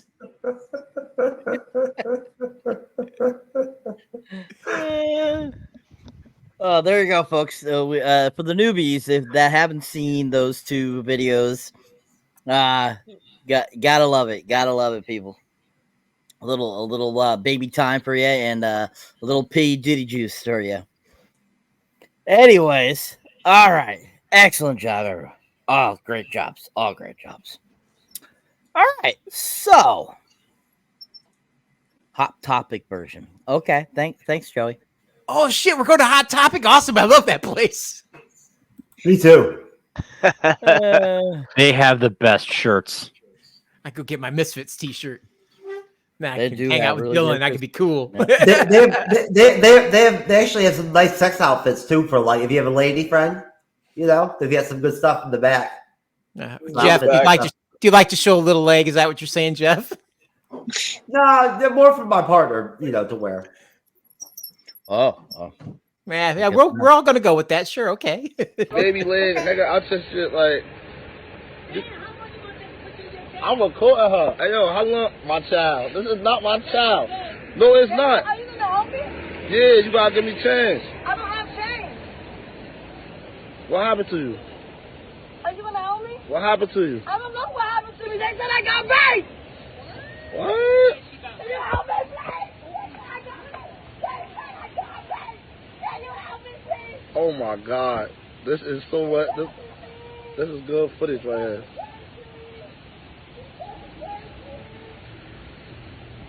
Hey, yo, come on, I'm gonna help you right now. Come on. Where are you gonna help me? I'm gonna go get change for you. Okay, Hey, miss, you got change for a 20?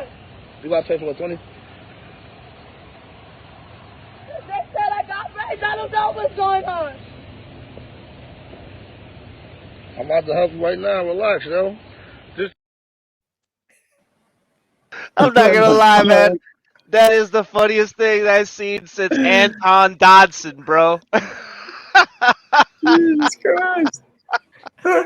I don't even know where to go with that one. Oh my god, bro. So for a split second there, I thought I was like seeing something on somebody's feed. What the heck? Cyber, you gotta go run and get thoughts on this one, bro. My thought is I don't know how Andres is sleeping through this shit. I thought I was having a fever dream. Well, he's Andres is sleeping through it because Jeff didn't show his favorite one.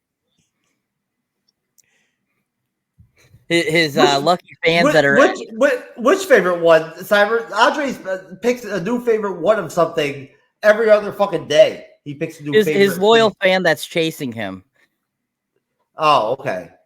He likes the nude one, but the chicks dancing all nude and shit. Oh yeah, that one too. He likes that one too. That's his favorite. Yes. Did you guys hear about this new this event they're at in the Olympics? Yeah, yo. Oh my god.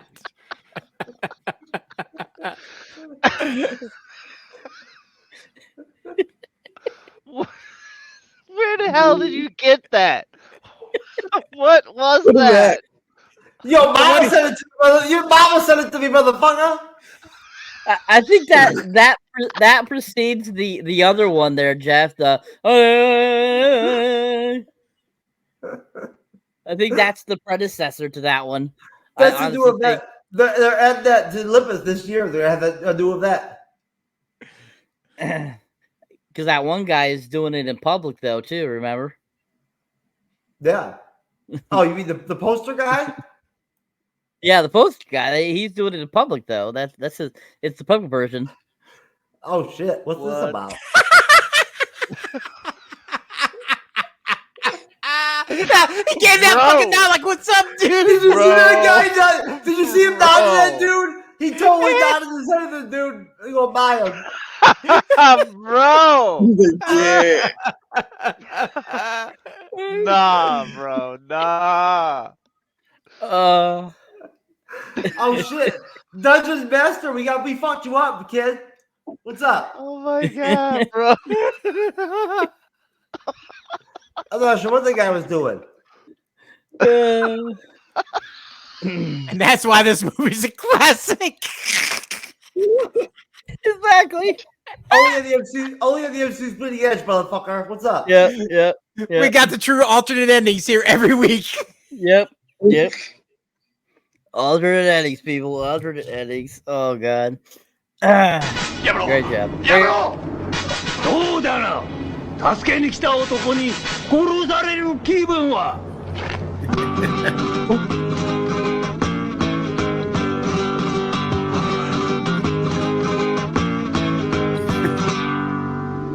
鉄十字団に恨みを持つ麻薬刑事さ。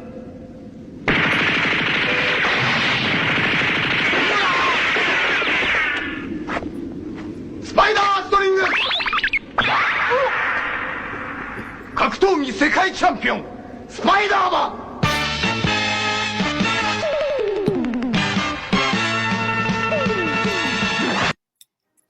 That's right, Nice. folks. That right there is without question a better directed and acted movie than Captain Marvel ever was. Like seriously. El Mary Spiderachi. Yeah, I love that.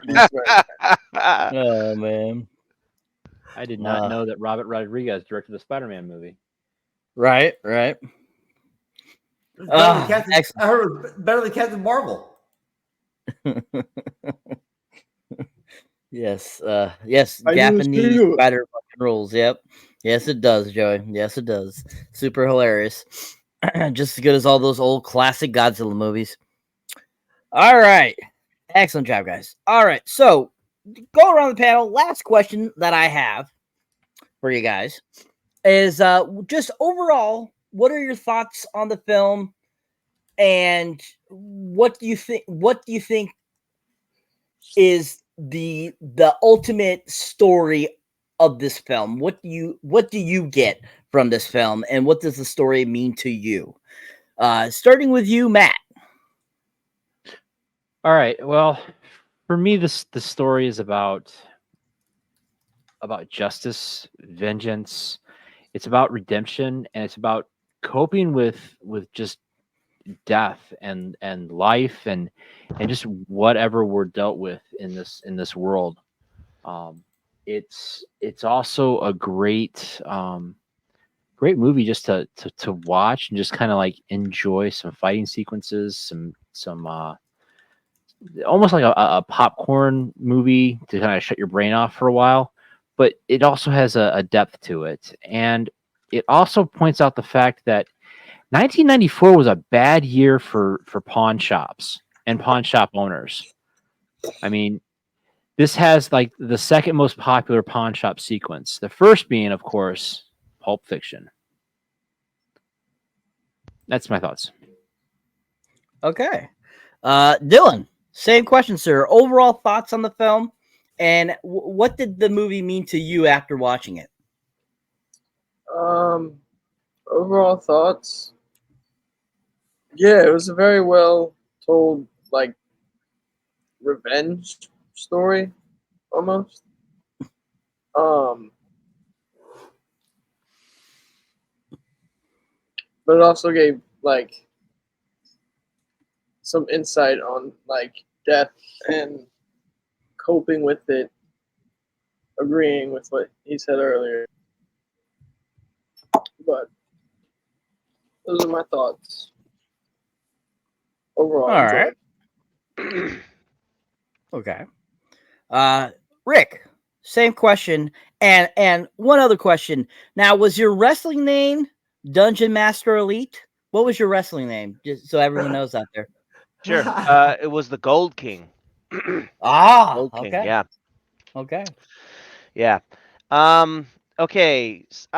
You know what? This is gonna sound maybe a little bit strange, but I thought it was like a fun movie and it was semi-casual. I know that there was a lot of deep issues that you could explore depending on your experiences in real life. But for me personally, I think it kind of depends. Maybe I should say it depends on the relationship the audience has with dealing with death and mourning. But that aside, for me personally, I felt like it was a pretty casual film. I didn't have to really think too deep about the elements in the story to understand it. You weren't really guessing as to whether or not this character is a villain or is this character a hero. It was kind of simple in that kind of way, so it made the film, I think, a little bit like I said, semi-casual, which is not a bad thing. I think it makes it a fun and easy watch. Obviously, like we've said, justice and vengeance are the key themes. Also, we've said a bunch of times, this has a really dark overtone, which is kind of cool. I mean, it has to deal with death, so that makes sense. And I think that despite the fact that the points in the plot deal with some really tragic stuff, the audience is left with a sense of completion. Like it comes full circle. Everyone gets what they deserve. You're not. It's tragic, but it's not a tragedy. You're not after the end of the film. You're not left with this like feeling that something needs to happen. You're left complete, which is good. I think that's really good. That's totally fine. And I liked it. It was good. Excellent. Thank you, sir. Andres? So I think this movie is very much a tragic love story, a very gothic, tragic love story. I think of these two couples getting killed and seeing the the lover coming back from the grave and then taking revenge on that. And I think that's the whole point of the story. Plus seeing people like the main like dealing grief, like each has their different ways of grieving. That's something that this way definitely explores very well. Like a lot of us deal with grief different ways from our our family and other stuff, and you totally see that. You see how Sarah, the little kid in the movie, how she grieves, for those two, couples deaths, and then same thing with the cop, with Ghostbuster there, he has his way of grieving and stuff like that. So I think that's the whole point of the movie is just how we all grieve and how we cope for that drama. So yeah, that's something I always relate to this movie, especially like something very close to you, someone that you lost, you love, is gone. You can understand this movie a bit better. So,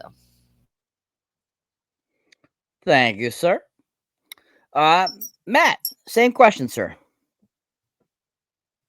What was the question again? Your overall thoughts on the film, and how do you feel after watching it? How many times you've watched it? How does it make you feel? I think I addressed this question already. Okay. Did I go to both you and Tim? Did I go to you too, Tim? I think it's Tim's turn. Yeah, Okay. you haven't gone to me yet. So Okay, Tim. I'm going to give you my simplest answer. So here it is. It's a love story, baby. True love can conquer all. even from the grave. And how it makes me feel, I like I said, I think in the end, it has multiple meanings for me, and it's a little heavy in the mind every time I watch it, but it's not a bad thing. I think it helps you work through tragedy and loss, and hopefully it does that for everybody. And but in the end, yeah, it's a love story.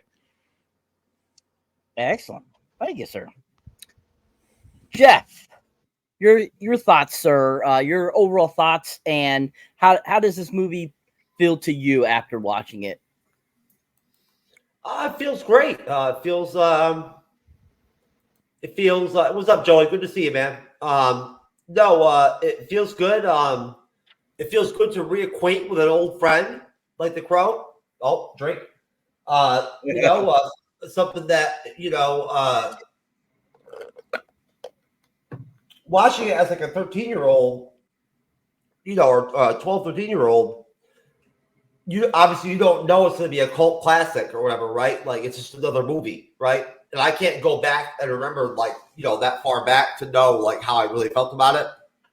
But it holds up, I'm interested in, in hearing Dylan's thoughts on it, just because Dylan is in his early 20s. And just as far as, like, how much this movie holds up for, like, people in his generation. It holds up for me because I saw it back in the day. So, it's a solid film. It's really well put together. It's well casted. It incorporates a lot of different elements and a lot of different genres of film, into one movie, right? And blends it well. It makes it work. It has, again, like I mentioned, great secondary characters like Mr. H, right? That and Miss young Miss S, that facilitate the story around Mr. C, and fill in, kind of fill in the. Anyways, but no, it's a good film. It's very complete, like everybody's already said. There, it's very compact. Again, it's under 2 hours, so it's not too much, right? And overall, well directed, well produced, well casted, well written. Has some humor to it here and there, but it's a dark humor, right? It's always dark, coming from a dark place. It's a 90s movie. It's R-rated. It's for a reason, right? It's a 90s fucking movie, man. And I love 90s movies. That Hollywood right now could learn a lot from the 90s. And that's pretty much all I got to say, sir. I'll save the rest for ratings. All right. Thank you, sir. All right. So going around, let's give a rating for the film. And we'll do plugs and get the hell out of here. So starting with you, Dungeon Master, what rating would you give the film 1 out of 10? I'd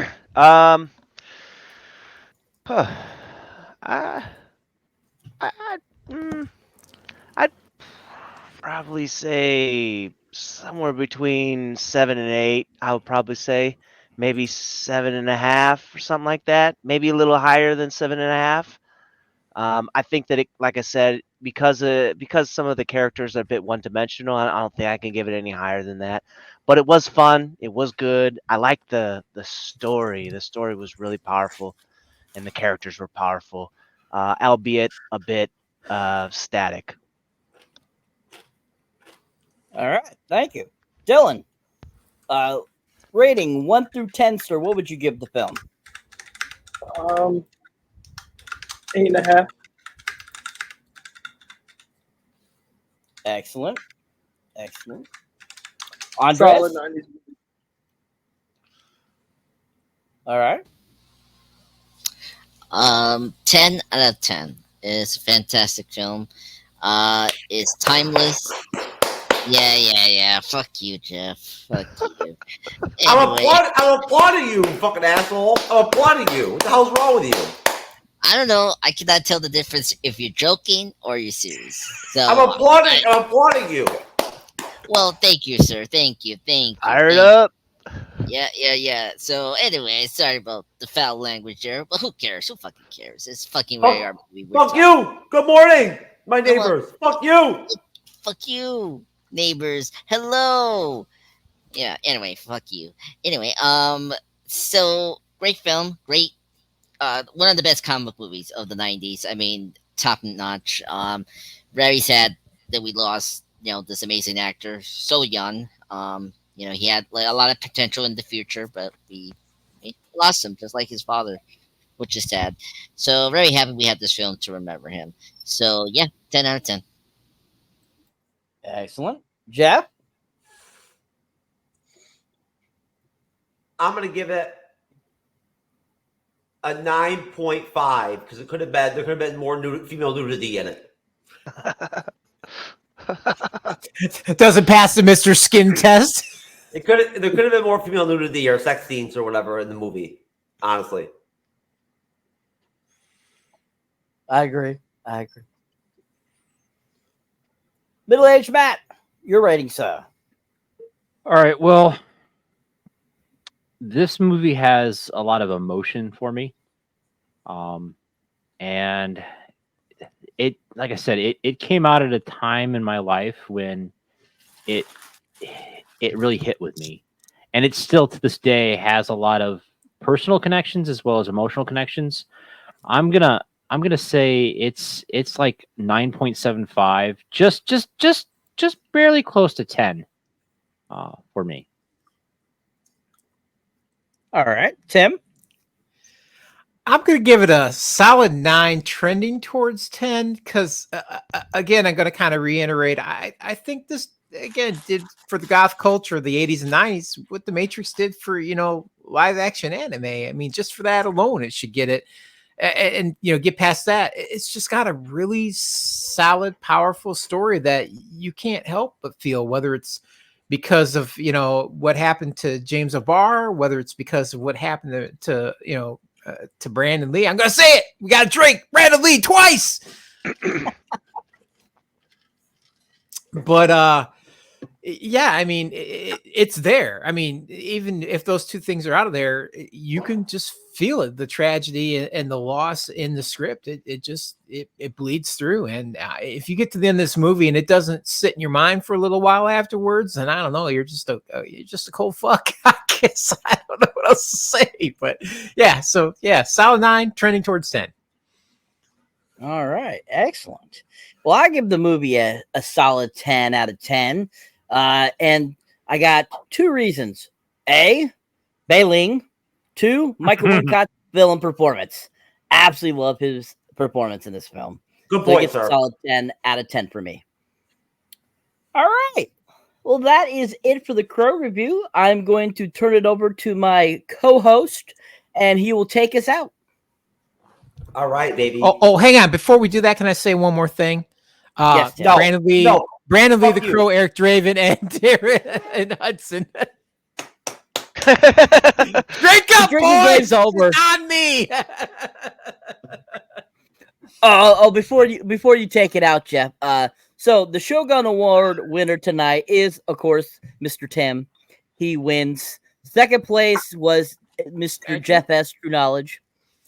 Third place was Dylan. Fourth place was Rick. Fifth place was Matt. And then last place was Andreas because of how many fuck yous he used tonight. Not enough. Now you may take it out, Jeff. Okay. Now, Mr. Dylan. Yes, sir. If you go in the private chat and give me your YouTube channel name, I'll pull it up. In the meantime, I'm going to start off with Mr. Dungeon Master himself, Elite. Oh, wait. I think I never find him. Hold on. Well, great job. Good job. You're not looking on Pornhub for him. Oh, man. My bad.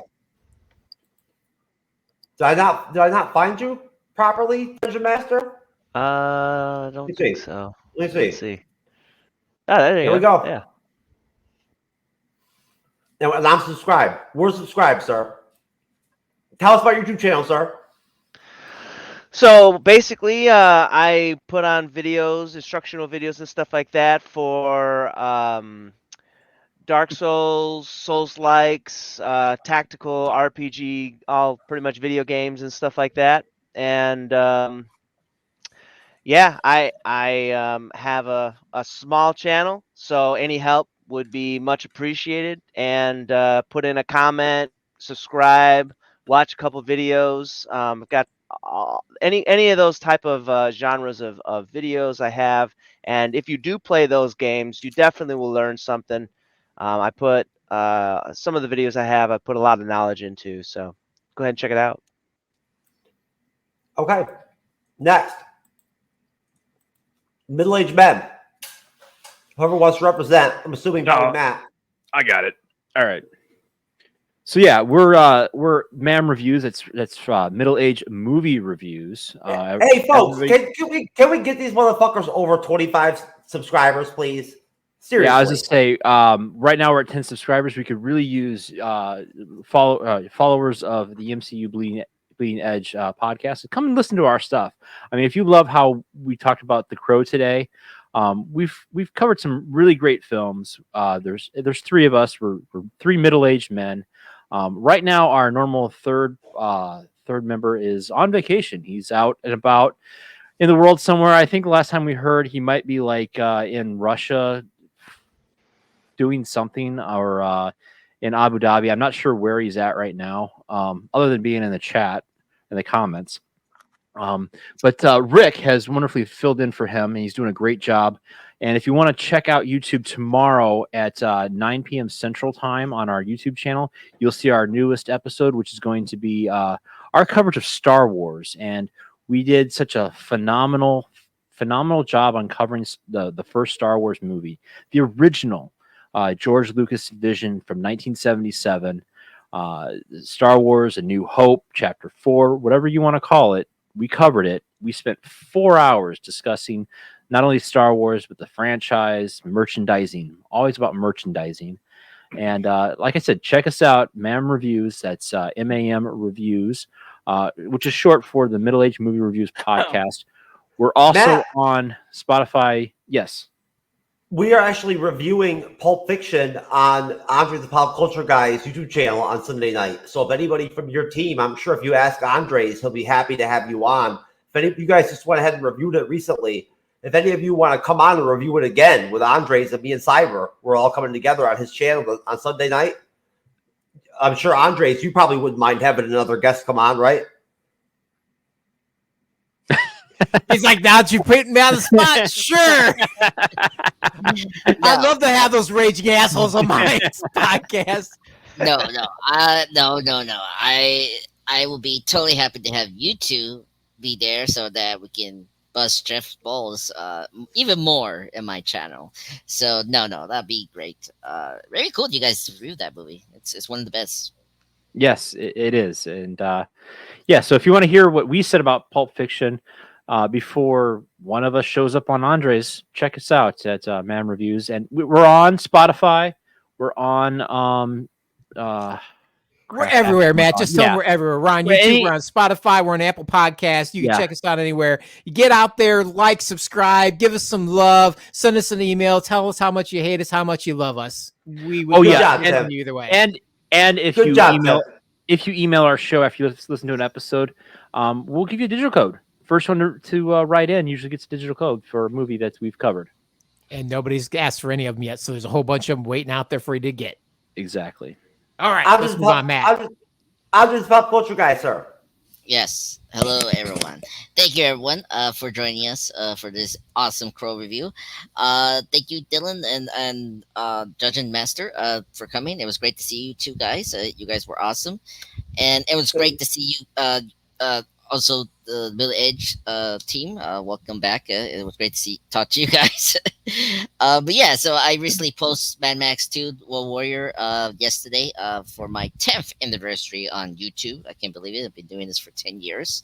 10 years? Oh, yeah, shit. Yeah, 10 years. And yeah, Jeff just brought up Pulp Fiction. Yeah, so this Sunday, Jeff and Cyber first time coming to my channel. We're gonna do the Pulp Fiction for its 30th anniversary this year, which is crazy. 1994. So that's gonna be awesome. I mean, it's one of the classics of the 90s films. See, look how cool smoking is. Look at it. It's right there. Yeah, I mean, she makes the smoking cool.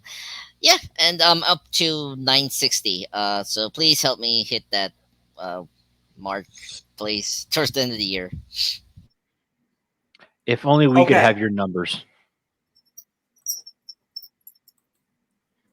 Next, Mr. Cyberneticshark, sir.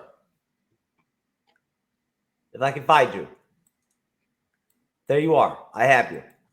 Well, that's good. There you go. The floor is yours, sir. Mr. Cyberneticshark, sir. Good job moderating tonight, sir. Great job. Well, hello, folks. If you enjoyed my moderating here or enjoy me on the podcast at all here at the MCU'S Bleeding Edge, you can definitely go check out my solo content. You'll find me under Cyberneticshark on YouTube. You will find me on TikTok, Facebook, Instagram, Threads, Patreon, anywhere there's social media, you will find me. As you can see there, my most recent couple mini reviews there is the film Infinity Pool from 2023, and of course the newest Bad Boys film, that too as well. I will be having my trailer reaction for Twisters up tonight, so keep an eye out for that, or tomorrow I should say. It's actually tomorrow here. So yeah, definitely keep on watching, keep on subscribing, keep on enjoying. I'll have more trailer reactions and reviews for you guys up soon, and keep an eye out and keep on trucking. Dylan, great job tonight. Dylan, great. No, you're good. Listen, great job tonight, sir. For your first show, you did a great job. I just want to let you know we really appreciate you coming on. Thank you guys for having me. Let me make sure I have this YouTube channel name figured out here. Guts and Glory Entertainment. Yes. So that is like a production company that I want to make. That's the name. And that's the name. I got it. I pulled it up. I'm subscribing right now, and I'm pulling up right now, and I'm going to pull it up for you. Okay. So I built this thing back when I was making music with my best friend, and it has some vlogs on there from us just being drunk bastards and our antics after they let us out the house after COVID. So I'm going to have a couple videos from school that I did, my demo reel of all the things that I've shot, little events here and there, and then it's also filled with music. But okay. Do you have any lives? Yeah. Not yet. No live. You got to get a live in there, brother. Yeah, this is my introduction into that world. Hey, we all start off humbly, sir, and you did a great job tonight. It was great having you on. Great having everybody on. Thanks to everybody. Thanks to everybody from Middle-Aged Men. We appreciate all of you. Appreciate I'm just a pop culture guy, as always. Regular guest in the MCU'S Bleeding Edge. Holding it down. Can't wait to do fucking Pulp Fiction with Cyber and you, or the squad. You know, the team. Busting off a movie review, another movie review, like we always do. It's going to be fun. In the meantime, folks, Monday coming up, I'm just a pop culture guy, and I are moving over to Jermaine's Fantasy's reality YouTube channel to go ahead and review and recap episode 2 of The House of the Dragon. So there's going to be no MCU's Bleeding Edge live stream on Monday night because we'll be over there on Jermaine's channel, live and over there. So that's where we'll be at. Like, we're switching locations up. We'll be back for episode 3. But next Wednesday, we've got the Acolyte episode 4. You know that's going to be a shit show. I'm moderating. Cyber, you get to vent and talk all kinds of shit about the Acolyte. It's going to be great, brother. You're going to love it. I'm going to give you lots of opportunities to talk about how bad it is, how fucked up it is. And supposedly they're going to introduce pronouns into the episode, into the show now. So, like, that'll be great. We hate it. We hate the Acolyte. It's fucking garbage. So I can't wait to review episode 4. And, and then on Friday, we got Matrix 4, bitch. What's up?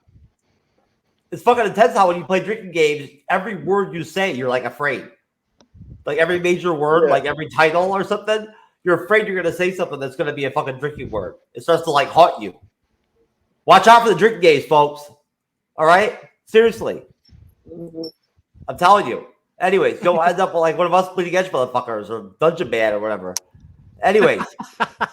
All right, we love all of you out there. God bless all of you. Have a wonderful weekend. We will see you next week. We cannot wait to see you next week. And peace out, Joey. Peace out, everybody. Later. Hey, everybody.